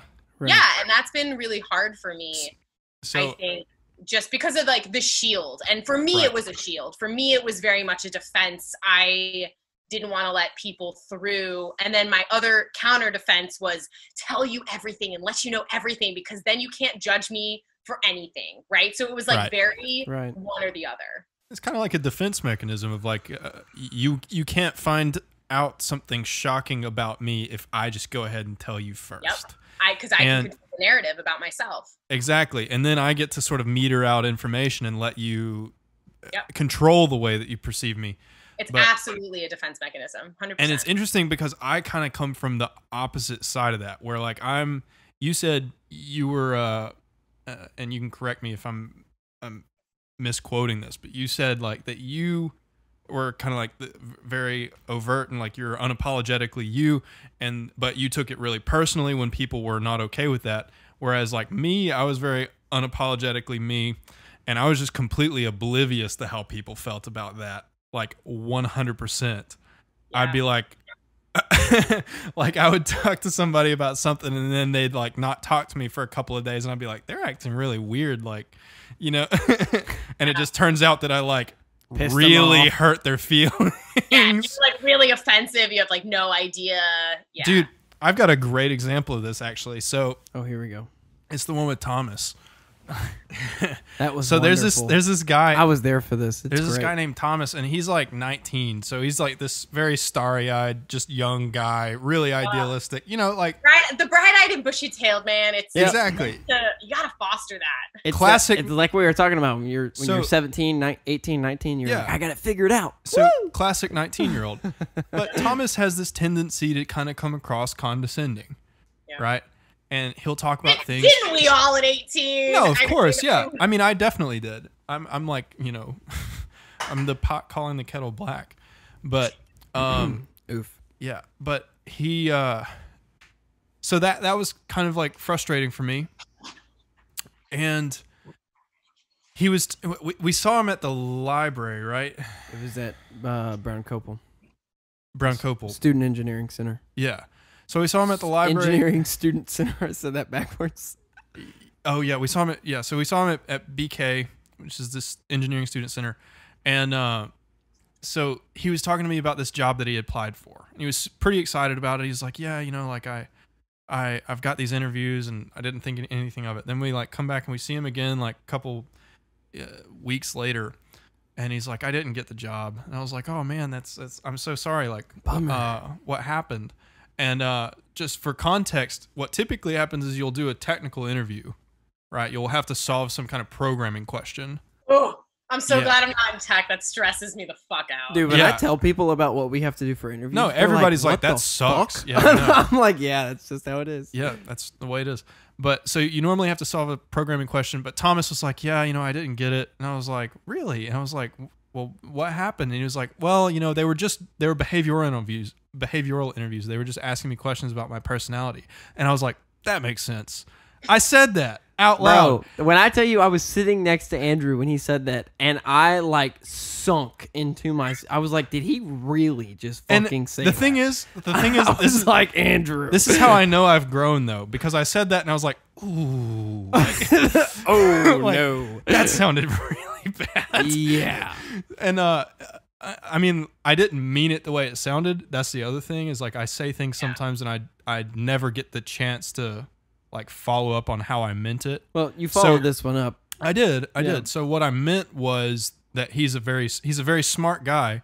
So I was like, oh, it makes sense, because if it was a technical interview, you would have gotten the job, right? Which is a very positive thing. But it sounded like I said, that makes sense because you're an asshole that nobody likes. Dude, when you said that, I was like, I just like froze. I was like, holy I know. Fuck. I was like, oh my God. And that happens to me on a regular basis. So like, I think I'm like, yeah, all that to say, like, I'm coming from the opposite side where, you know, I'm learning to like be aware of other people's feelings. Well, it's hard, right? Like navigating society and relationships, and it's so hard. The world really so I think the best thing I ever took from a liberal arts education was humanities, and my humanities classes forced me to read Locke and Tocqueville and the Bible and the Quran and Dante's Inferno, and you read all these books and you compare them, and I was comparing them in 2016 right before the election where Trump got elected. So it was the spring semester before the election. And then I graduated, I moved to Alabama. 2 months into living into Alabama, Trump got elected. Everyone rolled the Oaks, and I was like, what's happening? And oof. And it was an aggressive start to living in a new place. Your introduction to Alabama. Oh yeah. I was like, what's rolling the Oaks? And they're like, oh, well, we do it when we like win football games. And then like correlating that to like a presidential election, I was like, You're like, oh, you're celebrating. I'm like, oh, I'm outnumbered and I'm definitely in minority here. Cool. Right, yeah.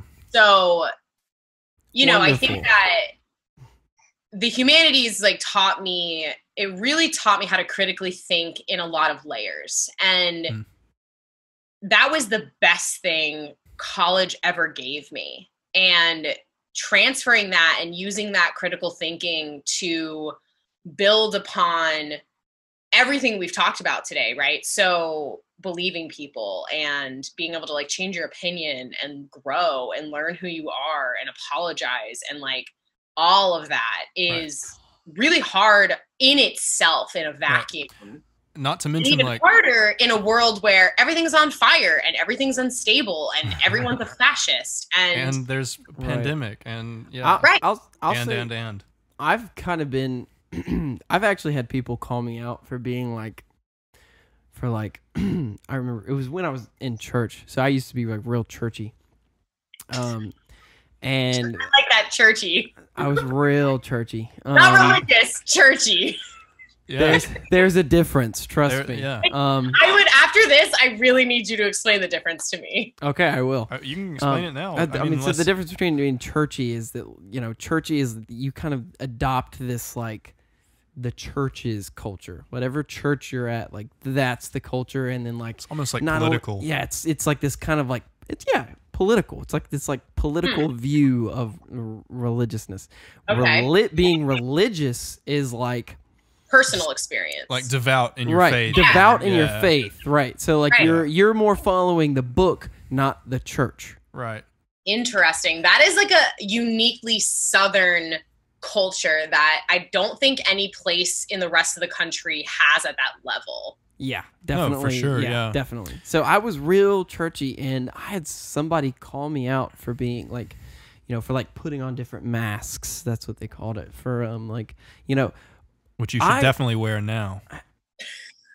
whatever. Anyway, I'm not gonna. I had to sneak it in. Sorry, you fucker. But like, I'm really good at, and I've always been really good at literally getting along with anybody from any walk of life. I haven't seen it. Fuck you. I've always been really good at it, just kind of just getting along with everybody. Like, there are people that like meet me and that just kind of right off the bat, they're like, I don't like you. You're a dick. You're cocky and conceited. And like, usually that comes from, I used to actually be like pretty like not approachable. I used to kind of have like a resting bitch face and like kind of just have this like attitude of like, don't approach me. So like I really wasn't approachable, but I worked on it for a long time. But like I got called out for that, and I was like, that's weird, because like I feel like it's kind of necessary or good to be able to be a little bit of a chameleon, to be able to like, even though I disagree with this person, maybe I don't even like their views, but I can sit down with this person, get along with them, and allow them to influence me while also having an influence on them. Yeah, an open mind.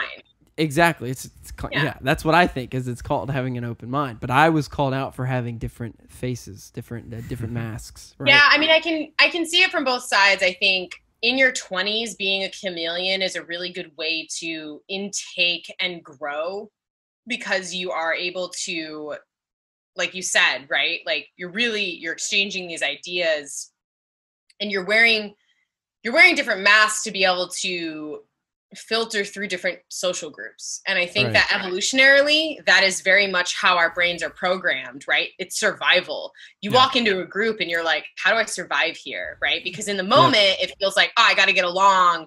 Oh, okay, everyone has a drink. Grab a drink, walk around, look sociable, right? Or you walk into a social situation, you're like, everyone's unapproachable, stand in the corner, don't talk to anyone, right? And it's humans are incredibly adapted to that. And I think that that's a super valid way to be. I think it becomes harmful and hurtful when it's used maliciously or ingenuinely. And I think as you get older, you kind of learn who you are. And as long as you like lean into that, you're being true to yourself.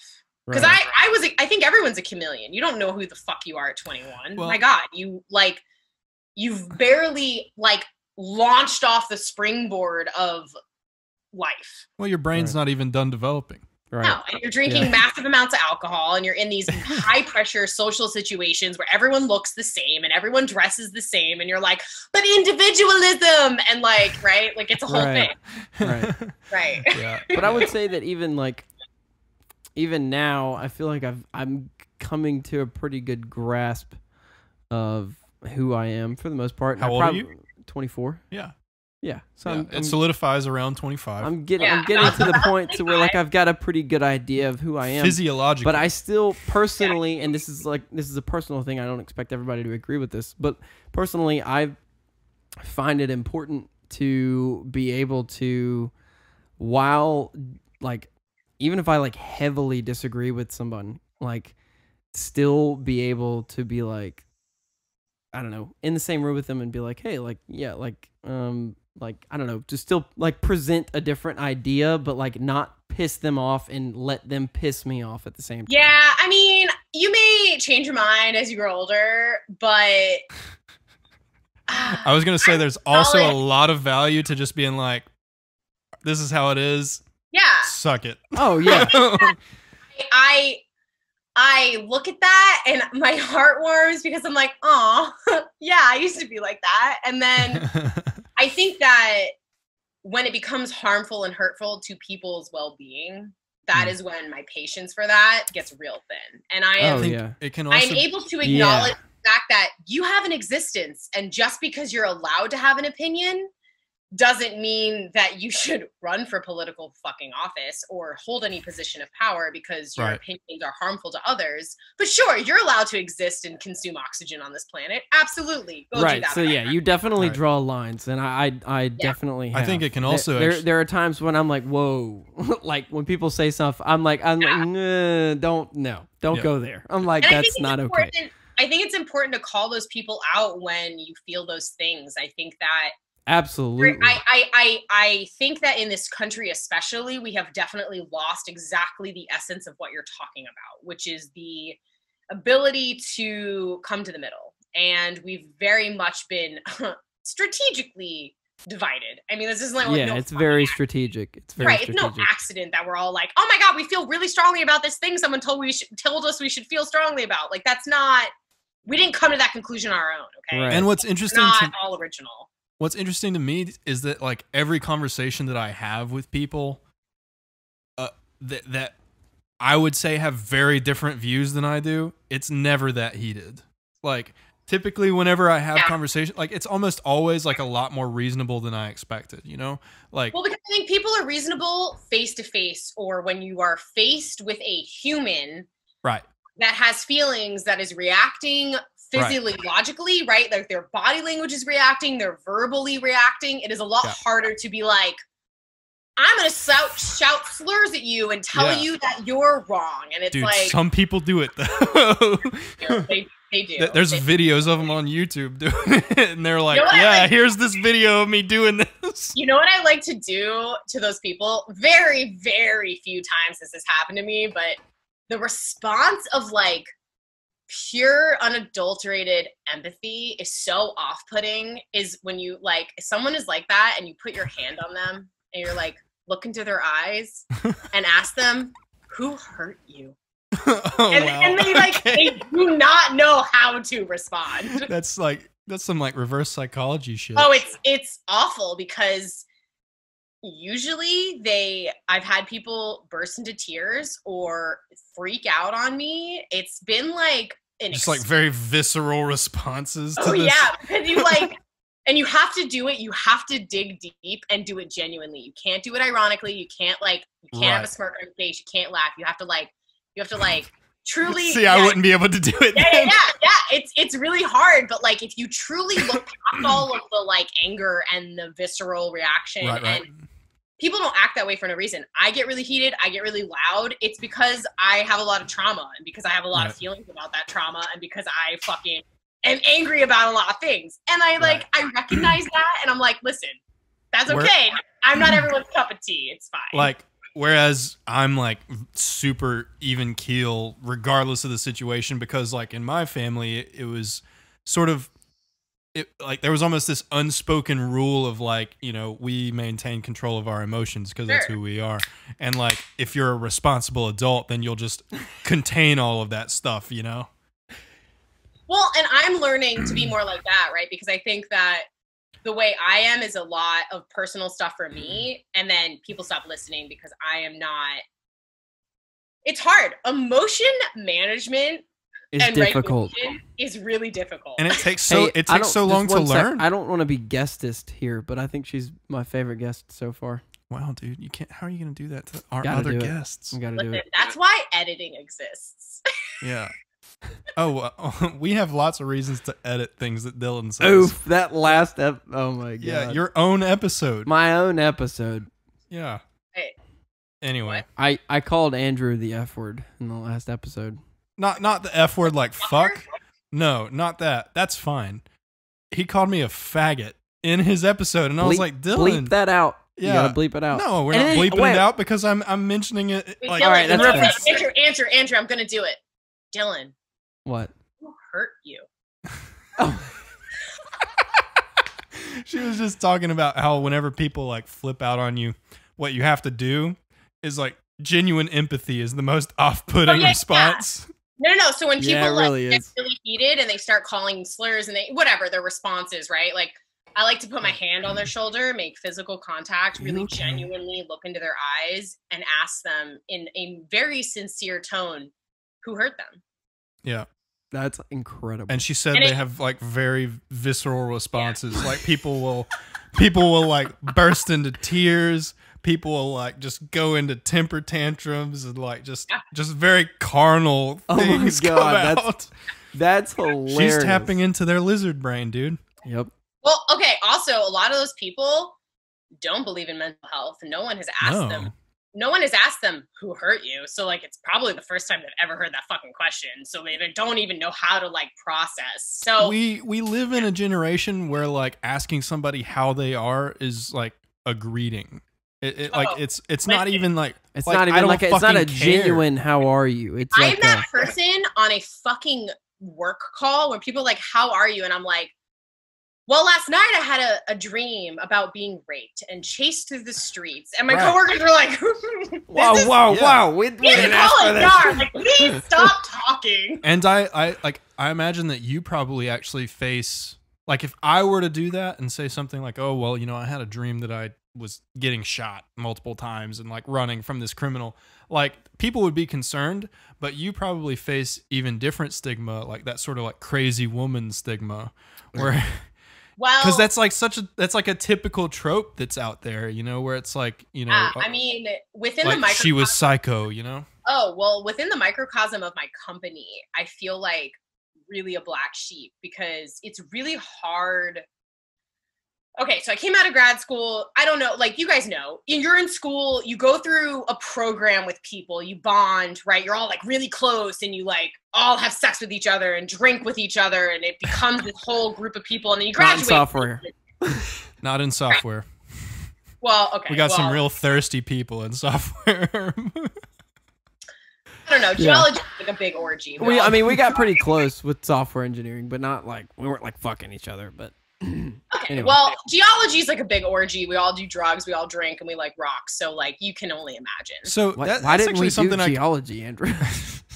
Dylan's like, I picked the wrong major. You're poor right now. Dang. Oof. We actually talked a little bit about that. So I feel like I'm not poor. I mean, I'm fine. I can afford things. You're making it. Yeah.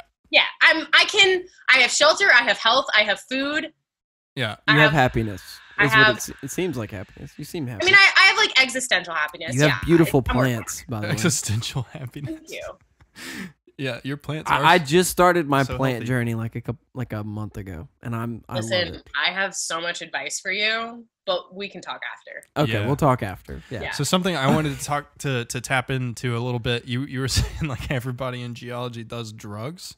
So not everyone. That's like a definite overstatement. Well, sure, but I feel like in academia, drug use is like so much more common than people ever talk about. Yep. Oh, for sure. Like everyone in academia smokes weed. On all sides of the spectrum. So if you're not smoking weed, you're definitely like snorting fucking Adderall for sure. Something. You're like, I gotta write this 40-page paper, or I gotta write my thesis, or whatever. And then like the psychedelic community is like real big in academia because of how stimulating it is. Yeah. Yeah. I mean, that's something that I'm like, so particularly the psychedelics part, that's something that I'm like, I really wish there was like a cultural change there.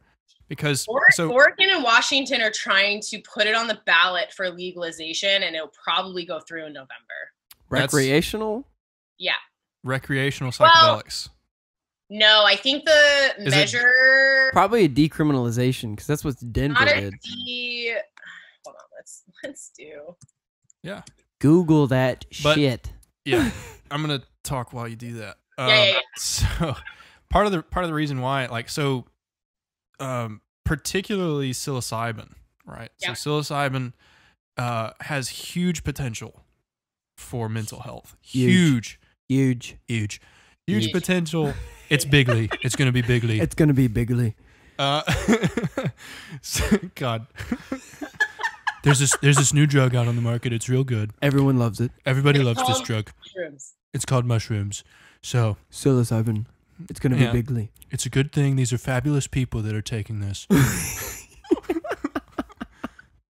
So he has like his vocab. So for people who don't. Wait. Oh, this ties back to you walked away to get a beer, but I was telling you about Mary Trump's book. Yes. You have to listen to it. It's called, oh shit, I pulled it up and then forgot. God damn it, guys. This is what happens when you drink alcohol. Well, there's a reason this podcast is called Rando Science. What are you, 3 deep now? Yeah, hey, this is Rabbit Hole Central. Yeah. It's so random. Who listens to this? This is 3 hours of us literally word vomiting onto technology. That's what it's meant for. That's what we're trying to, yeah. I mean, that's what Joe Rogan does, so. It's called Too Much and Never Enough by Mary J. Trump. Too much and never enough. Okay. And it is, if you listen to any book, I listen and read probably like 3 books a week. It's a little bit nuts. Okay. That's wild. Maybe I think that's like a phenomenal habit to have, though. Yeah, that's incredible. When do you find time to do all this? All the time. When I'm shitting, when I'm showering, when I'm driving. I think that's the first time we've referenced taking a shit on this, actually. Yep. So I mean, it was a lot of firsts. Yeah, a lot of firsts on this episode. Yeah, it's the episode of firsts. That's fine. I'm okay with that. Right. Yeah, I am usually playing it. I'm uncomfortable with. That's not true. I'm not uncomfortable anymore with deafening silence, but to me, efficiency in deafening a silence is sometimes I'm like, yeah, I want silence. And then sometimes I'm like, this is boring as fuck. I need to be like, yeah, so I need to be stimulated. So I saw on your Instagram that your Myers-Briggs is ENTJ. So that makes a lot of sense. Yeah. Because like, so there's one website that's like, it'll give you just like one sentence which summarizes the different Myers-Briggs personalities. Uh-oh. And the one sentence for ENTJs is, I might be a bastard, but at least I'm an efficient bastard. Wow. That's awesome. Yep. That's incredible. Yeah. And my Enneagram type is 8, which like pretty much just reinforces that. So nice. It's aggressive. My dad was an avid reader, and like as weird as like my late childhood was, and we like didn't have a lot of money, my dad was always like, I will always give you money for books. And he that's nice. Dropped out of high school, but is one of the smartest men I know. And only because he's self-educated and he's never stopped reading his whole life. And he's a very big proponent of self-education and just like reading and access to education without the formality of it all. We need more people like that. Yeah. I would say that people that are self-educated are far more educated, at least on the topics that they covered. Yeah. It's like what Elon Musk people says. that were actually educated. Right. Elon Musk is like, I don't have a PhD, but most people that work for me do. God damn. What a That's what he fucking said. G. Yeah. And I mean, like, look at him, dude. He has a bachelor's degree and a master's. It's an MBA. It's not even like a master's in engineering. Right. It's an MBA. And he's like building rockets. Yep. You know, and they're not only building them, but they're the best. Well, and I think that they're the best rockets that we have. They're better than the rest of them. They're definitely good rockets. I think that the self-education as like a lifelong practice is something that I learned from a really young age, and I'm really grateful for that. Right. So I don't even think about it. It's like a thing that's in my life that I need to consume more. And so fuck yeah. Libby, if you guys have a public library, you should get a library card. Most libraries, and I want to say this will probably be the case for big city libraries in the South, even though it's the South. I'm probably moving to Massachusetts pretty soon, so I will be out of the South. Massachusetts is great. I love that place. Yeah, Massachusetts. Massachusetts? Did you not catch that? No, I didn't. I caught it. Massachusetts. You'll love the Northeast. There's a lot of hate and a lot of love. It's just very aggressive. You'll learn to love it. It'll be great. I'm excited about it. Yeah, Massachusetts is a great place, actually. I'm excited. But Libby is this app that is a third-party app for county and like city libraries, however your library is set up. So like Multnomah County is the county I live in. I have a library card with the Multnomah County, which is Portland's library. It's really good. When COVID happened, they forgave all late fees. Like there's no more late fees. They don't exist. And they switched most of their library to digital. So there's like a lot more available. Wow. And Libby is the app that you use to get it. So you can get Kindle books and audiobooks. And so that is like, it's free. It's totally love audiobooks. See, I feel like if I could get into audiobooks, I could just absolutely plow through You just gotta some find books. Dude, what you I like could to listen I to. could definitely See- plow through some books. Yeah. Well, and you can speed them up. So I listen to my Right. books at a quarter fast of the time. So it's like Yeah. 1.25 faster than regular Yeah. speech. It's a lot of like, I find myself really hating certain narrators. So like, I Mhm. really like when authors read their own books, there's something about it that Mm, feels a little bit more genuine. that's But it's cool. free, it's accessible. Audible, I love, but it's an Amazon company, which like I'm trying to kind of like move away from the big monopolies. I think Sure. that like Right. there's a whole philosophy behind that. Well, in my experience too, Audible just isn't that good.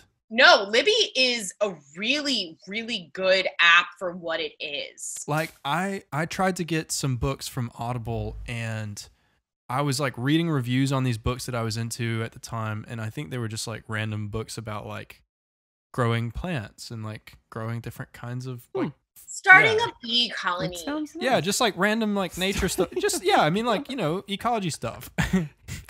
Listen, I keep bees. Like, Wait, you guys laugh, but I have a book on my bookshelf about bees. I'm About making keeping fun of bees? myself.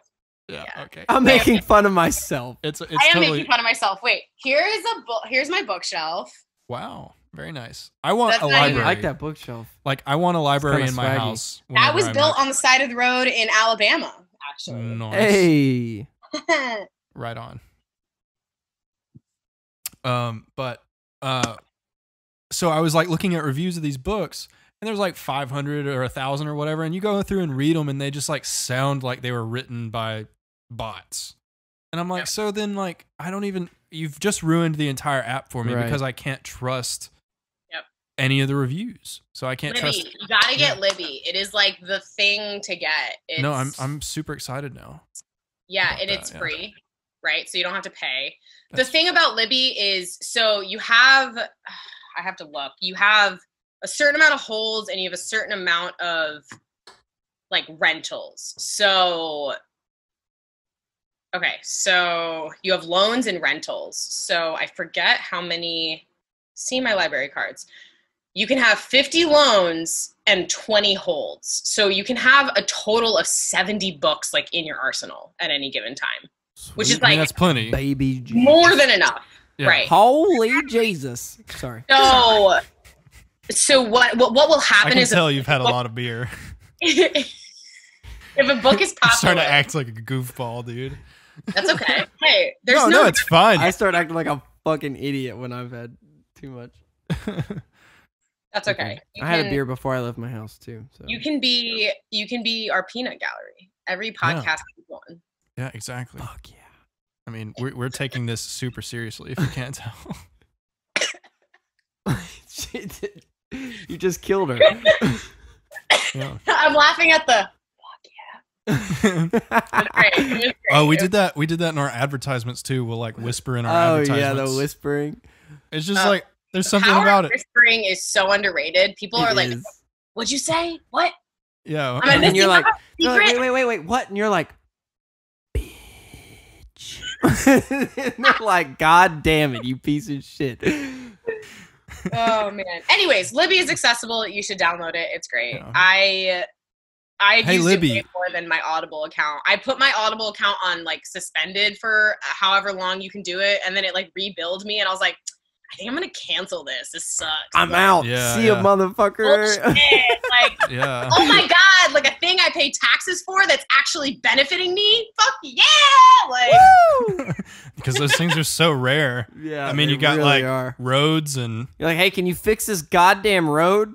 Trying to drive. oh dude, we had a pothole right outside our apartment, and for 3 days in a row, you can like go on the county website and request a repair, and every fucking day for a week I just like kept requesting repairs, so it just kept like entering the system. Did you ever And then just a sit out week there and watch later, people they like hit it? set up all these signs, and they were like, we're gonna block the road off, and they dismantled like 300 feet and repaved the whole thing, and I was like, these are my tax dollars at work, you motherfuckers. I like stood in my kitchen with a cup of coffee and was like an old person. I was like, That's yeah, I'm awesome. gonna sit here and watch you assholes do this. You're This like is the- great.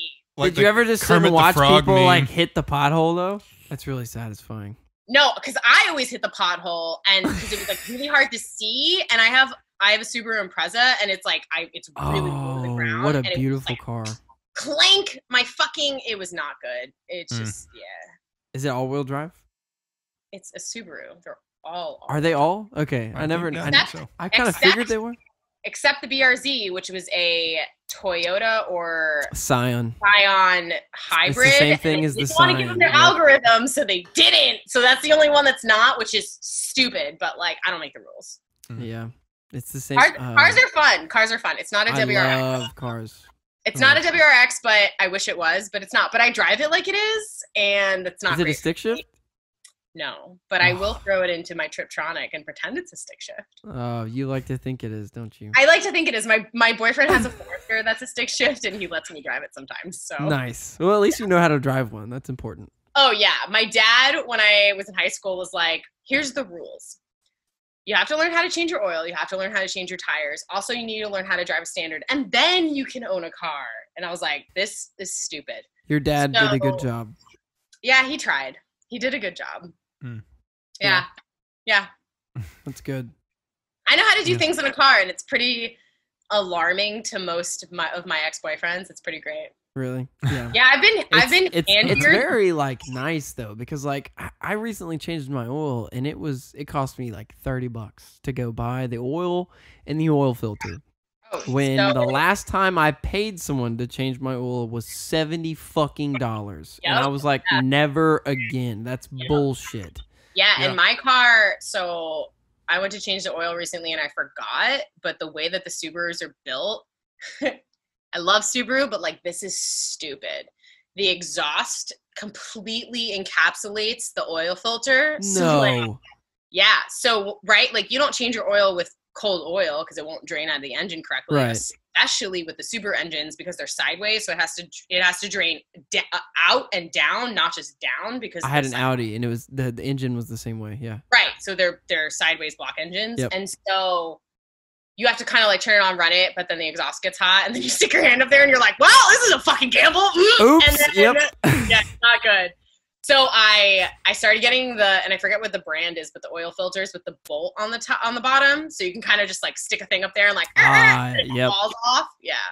So I'm learning some tricks. It's been good. I replaced my brakes in January for the first time, so my car just hit 120,000, and okay. So here's the trick to owning an automatic car but knowing how to drive a standard is I shift it down and I let the engine do the work, and I rode those brakes. I'm not fucking kidding you. For 110,000 miles without changing the pads. Nice. And I had pad left. It was just past like the little like metal indicators. Yeah. Yeah. I still had pad left. I was like pretty proud of that. That's impressive. Yeah. Yeah. That's pretty dope because I use the engine to slow down my car constantly. Yeah. So, and I mean, I don't have because I drive a stick. It's a Civic though. So. Oh, well. It's So the craziest thing that I've ever done to a car was I actually changed the clutch on an Audi A4, 2000 Audi A4. I burned through a clutch on an ex-boyfriend's Hyundai. He was teaching me how to. That's the car I learned to drive manual on, and I absolutely fucking wrecked it. Oh, bummer. Well, I mean, he was like 8 years older than me. I was 17. He offered to teach me, and I was like, right. All right. Guess what, motherfucker? You need a new clutch. Well, it's fine. You're 25. You can afford this. It's okay. Right. Yep. Yeah, that was a thing. So, no, it's good. Cars are great. My car is cranking along. It's completely rusted out on the bottom because it came from the Northeast. So, there's that. Nice. Yeah. It's trustworthy. I love my little blue Subaru. Yeah. I miss my Audi. I got it at 160 and I sold it at like 220. So I just hit 120, and it's going a pretty long way. My boyfriend has a twin who is a drilling mechanic, and he is like the god of gods of mechanics. And that's always nice to have that friend.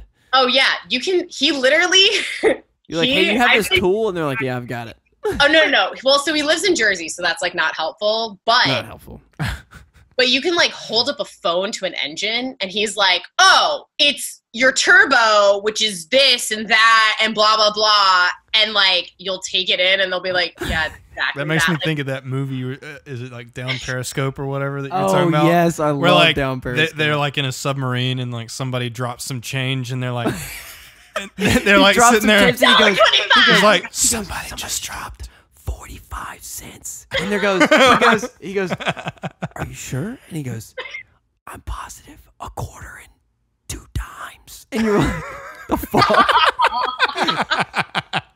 That's your mechanic friend. He's just no, like, yeah, Vinny is definitely like that, and it's great to have around. Yeah, I'm waiting for the day that something goes on my Subaru and I'm like, help, and he's like, done. I can't. It's fucked. Yeah, throw it off a cliff. You're fine. It's fine. Yeah, totally. Well, I think it's probably getting. I imagine it's getting late for you. You're on the Pacific Coast. I think it's probably 1 a.m. for you guys. No, it's what? Wait, she's on the West Coast, bro. It's like 9 o'clock for her. Oh yeah, that's right. It's 9:30 for me, but you guys are. So it's 11:30 for us. 11:30. Yeah. So we should like wrap it up. Yeah. But this has been such a fun episode. Thank you so much for coming on. I don't really know if there was like a point, which like. No. The point is to like get interesting people who do scientific stuff to talk. That's the point. Yeah. I mean, exactly. Most of we talked about were science related in some way. Well, I mean, like we did. Yeah, we talked about some science stuff. I feel like our goal is to make science more approachable.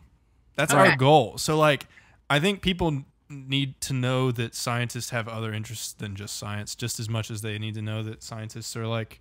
I agree. Not only that, but I think it's important to realize that like a lot of people that have like that scientific way of thinking applies to everything. And it should be applied to things like politics and to like racial matters and to like all these other things and to cars and changing your oil. Exactly, yeah. All these other things, and like it should be applied to, but also there should also be like people should also remember that like just because I think scientifically or that I'm like a very intelligent, I'm still a human. Exactly. I still have like this emotional side and I'm still willing to empathize and I still am able to connect. I'm not just this fucking robot that like writes programs all day. Yeah. No. And it's also okay if you are that robot because we need them. Yeah. Yes. Right, exactly. Yeah. There are days where 100%. I'm just like, fuck everybody, I'm a robot. I'm comfortable behind 6 monitors. Leave me the fuck alone. And you're like, yeah, that's cool. Go for it, dude. Yeah. You do you. Yeah. So at the end of every episode, we give our guests a little bit of time to talk about something that they're passionate about, something they're working on, some advice that they want to give, whatever it is. Basically, we just give you some time to talk about whatever it is that you think or whatever it is that you want our followers to hear. It can be, Tell us about what it was like to be on the set of Captain Marvel. Wow. I'm just kidding. Taking it full circle. It was incredible. So. Wow. Oh man, that's like there's so many things. Or even if you want to just like, if you could just give advice to everyone in the world right now. Yeah, that's okay. That it's not going to reach everybody. Off. It's not going to reach. If you could give advice to one person right now. I think the one person I would give my advice to is myself. So if I could give so I don't know about you guys. I think it's really easy to give advice to other people. Sure. It's really hard to give advice to yourself. Yeah. At least I struggle with that, and I think that type of practice of being able to be honest, because I think you can be a really honest person in life and be really genuine and still have like a really hard disassociation between the things that you say and the things that you practice. Right. And I think that is like the brain in motion. That is the survival mechanisms happening in real time. And that makes sense. And that's super valid. And I live that reality where I give really good advice to people because I've been through some shit and like I can see where they are. I've usually been there. I can empathize, and it's like, hey, this is how I got through it, and like you'll be okay. But it's really hard to take that and to turn it into action and do something with it and make it effective and healing for you. And so I think that the advice I'd give to myself right now in the world we live in is that like shit sucks, and let the shit suck. Like let it suck. Sit in the suck. It's okay. Like it's okay to sit in the suck, be there, feel it, sit in the suck with other people. Fuck the suck. Like figure out why it sucks. Like don't. What does this thing do if I play with it? If I play What happens if I like stick my foot into the suck? What happens? Right? Like, do I like that? Am I a masochist? Maybe. What does it taste like? What is it? If you're into that kind of thing. Ooh, wow. Yeah, and then take it and figure out how it's gonna help you, and it's gonna heal you, and it's gonna heal the people around you. I think that the undercurrent of this whole conversation has been, you know, how do you stay open, and how do you keep up that empathy when everything else is bombarding you and you feel really tired and exhausted from all the things, right? Like, and we all live in the same world. Like, I have orange skies approaching because there's forest fires surrounding me, and I understand all too well climate change and what's happening, right? And it's easy and it's really hard simultaneously to get buried under all of the things that are happening. I find myself doing it. I find myself getting out of it, and then I find myself getting buried again, and then I find myself getting out of it. And I think the undercurrent of all of it is like finding balance, right? We never are presented with balance. Because it's just not how the world works. The world or energy or chaos works. You are never presented with balance. It doesn't fucking exist. No. Nope. Humanity is literally the journey to find that balance, and it'll constantly be a struggle until the day you drop dead. Yep. And you have to find whatever beauty you find in that. And like, it's really hard. It's really fucking difficult. I have struggled, and I'm sure everyone has struggled the last couple years, but especially the last like 8 months. And yeah, for sure. Even like starting a career, right? Like being in consulting, I've only been in this career for less than 2 years. And almost an entire year of that has been consumed with pandemics and moving to a new place where like everything's on fire for 8 months of the year. And that is a whole new thing I didn't think I was going to be presented with, but like, here we are. Right. So how do you deal with that? And it's really hard to lose your humanity. It's really hard to get buried under the bullshit. And it's really, really difficult to find the thing that moves you forward, to like find the hope and to find the thing you're going to work on. Right. I think if everyone picked a thing, and I have a hard time with this because I'm very jack of all trades. Like I'm like, ooh, shiny thing. And like things, right? Like things that are interesting to me. I want to like know more, but then I'm like, that was cool for 20 minutes. And now I want to know about this thing over here. And like, right. I mean, maybe someone call that ADHD. I don't know. It's, you know, it's the whole thing. But I think that if everyone picked a thing that aligned with your morals and how you feel about the world, you picked a thing that truly you were like, hey, this is like helping the world, whether it's like walking around the one block in your neighborhood and picking up garbage, or it's going and visiting that one homeless guy that sits on your corner and talking to him because like homeless people feel really invisible, or doing like a thing. If everyone did a thing every day, it would probably be better than it is now. Yep.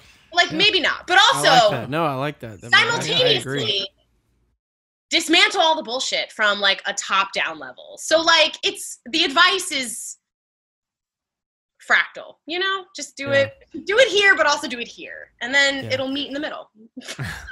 It's like if you did something that you thought would help either someone else or the earth every day.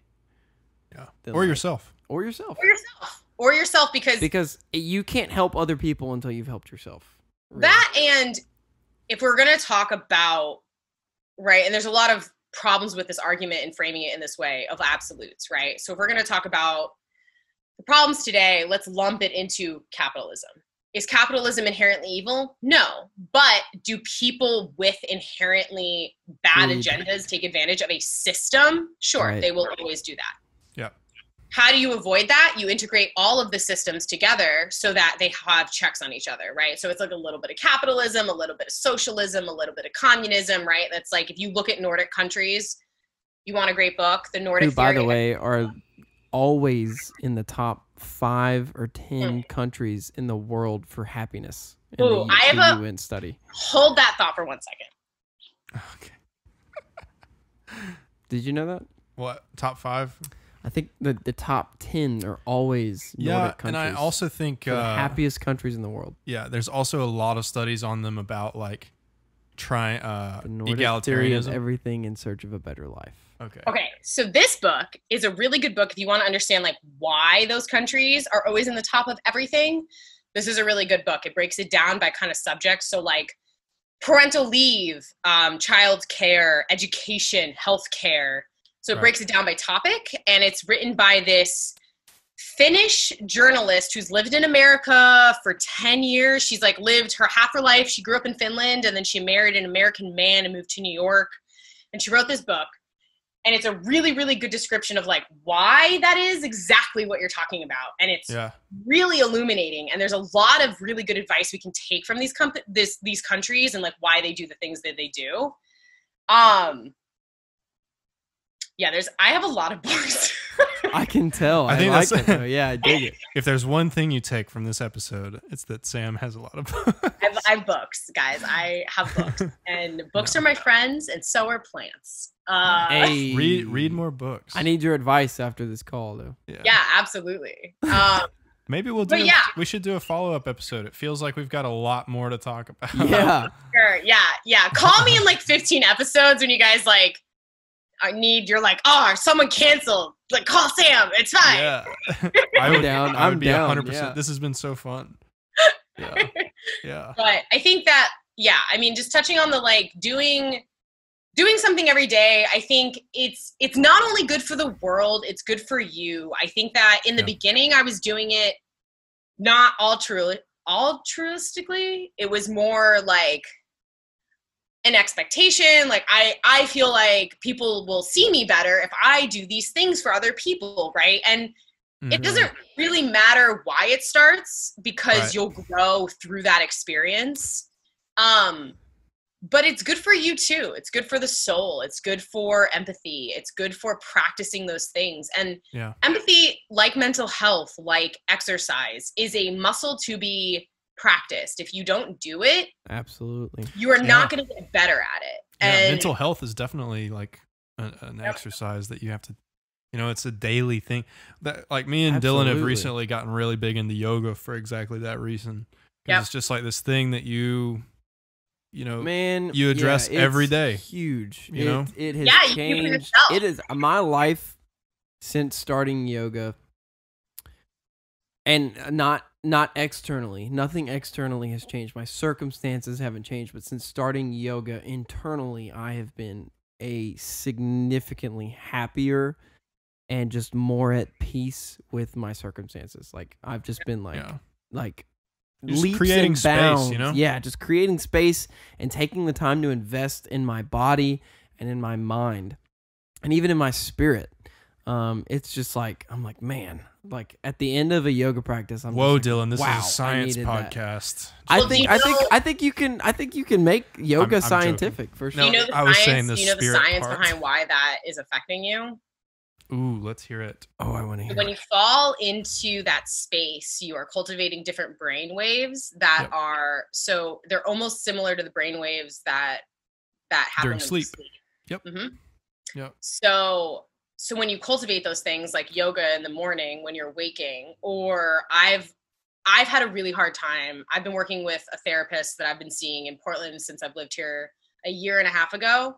Mm-hmm. And if it's anything I would say about therapy, it would be consistency. So if you're going to invest in therapy, it's going to suck thing for with the first yoga, 3 months, I would first say. 6 months. You got to get past like that part of it. and get into like the hard shit and the stuff that's like below the surface, and it takes time. Right. And something that she's really been trying, I'm not fucking kidding you when I tell you, every single session, pretty much weekly for a year. She's like, you really got to like cultivate a breathing technique, or like maybe you should, and I'm like, I don't know what to do about this thing. And she's like, maybe you should just like breathe in and breathe out and have a mantra and just be like, and that's the thing that helps you get through it. And I didn't adopt it until like a month ago.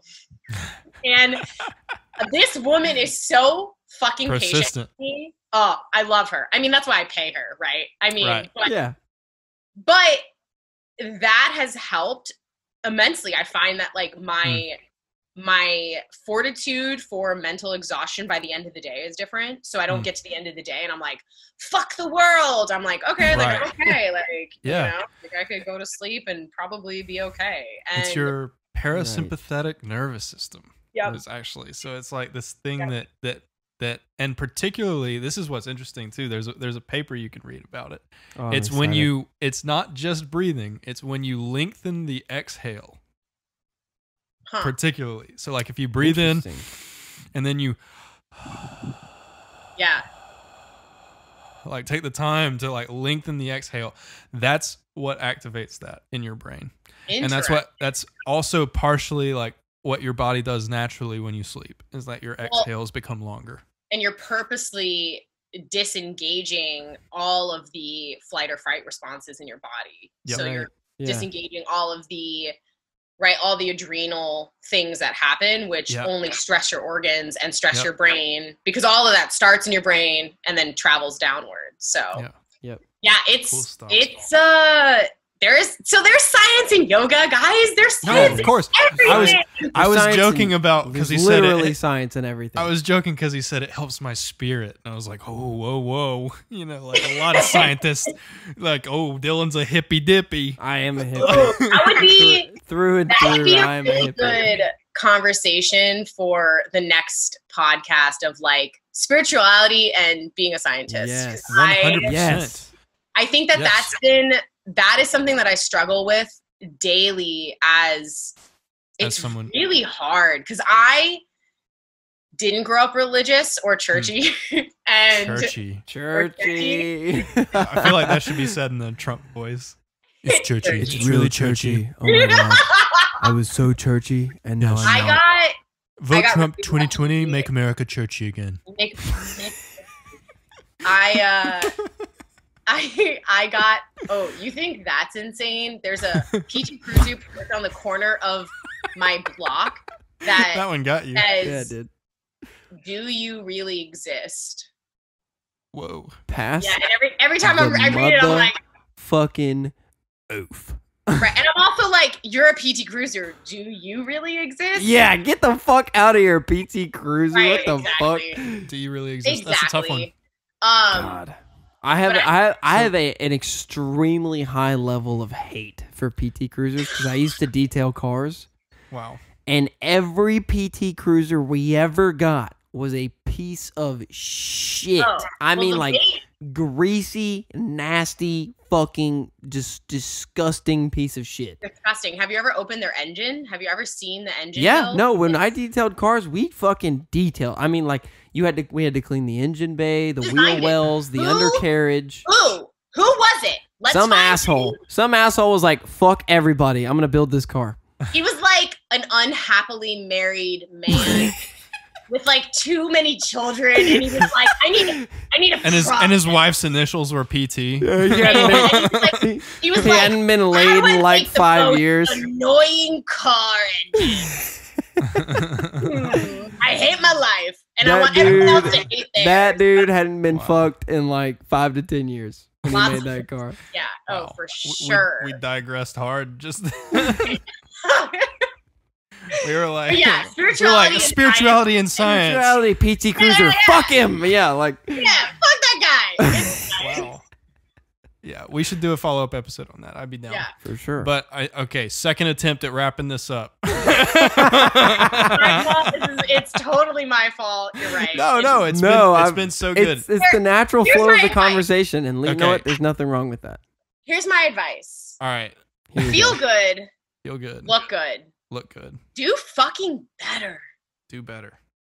Hey, I like that. I like it. Feel good, look good, do better. That was my before every football game. I said, look good, feel good, play good. There you go. I hate you now. I hate you now. That just that pushed me over the threshold just then. I thought it was gonna be except for this. I thought it was the founding the fraternity thing, but I was wrong. I pushed a lot of Andrew's buttons in this episode. So glad I could facilitate the bonding between you guys. Not only that, but you facilitated an episode of a lot of firsts. Yeah. That's I would say well, I'm surprised. well done, Sam. Well done. Well done. Well, seriously though, thank you so much, Sam, for coming on. It's been a blast. Yeah, we will definitely have you back. Yep. And for sure. Yeah. Yeah. So. Thank you guys for having me. This is, I think, kind of really, truly to wrap it up, why I do what I do.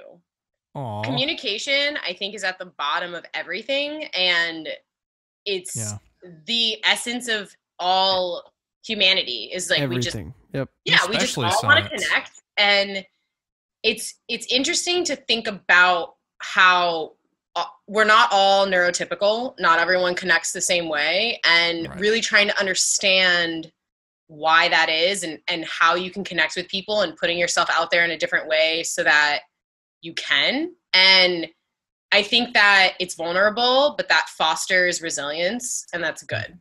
Yeah. Cool. Well, thank you.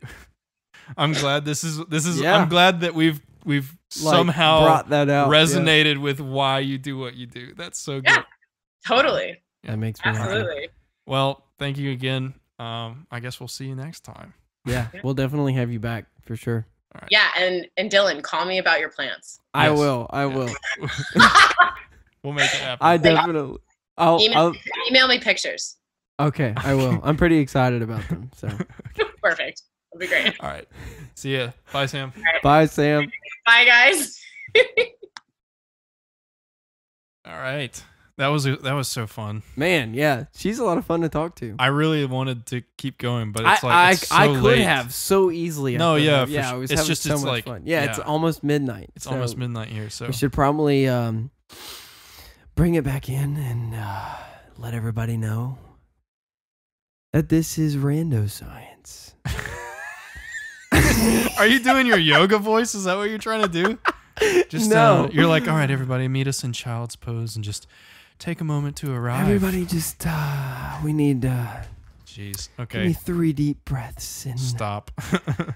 Child's pose. Okay. All right. Anyway, thank you guys for listening. If you've listened to the end of this, kudos, man, because this has been a long one. Congratulations, you made it to probably our longest episode. This is definitely our longest episode. Yeah, for sure. Thank you for listening. You can support us in a lot of ways. Yep. You can follow us on Instagram. You can donate one time on Cash App. Yep, that's $$ Rando Science. Or and you can even buy a sticker, or you can become a patron on Patreon or Anchor to donate monthly. So those are your options to donate. Or really, if you just want to follow us and listen to the podcast, or subscribe on YouTube and like our videos, or even just leave comments, whatever you want to do. We'd appreciate all of it. We love you guys. We do it for y'all. And for Andrew. And for Dylan. And for Dylan. Anyway. And for you. This is Rando Science. Signing off.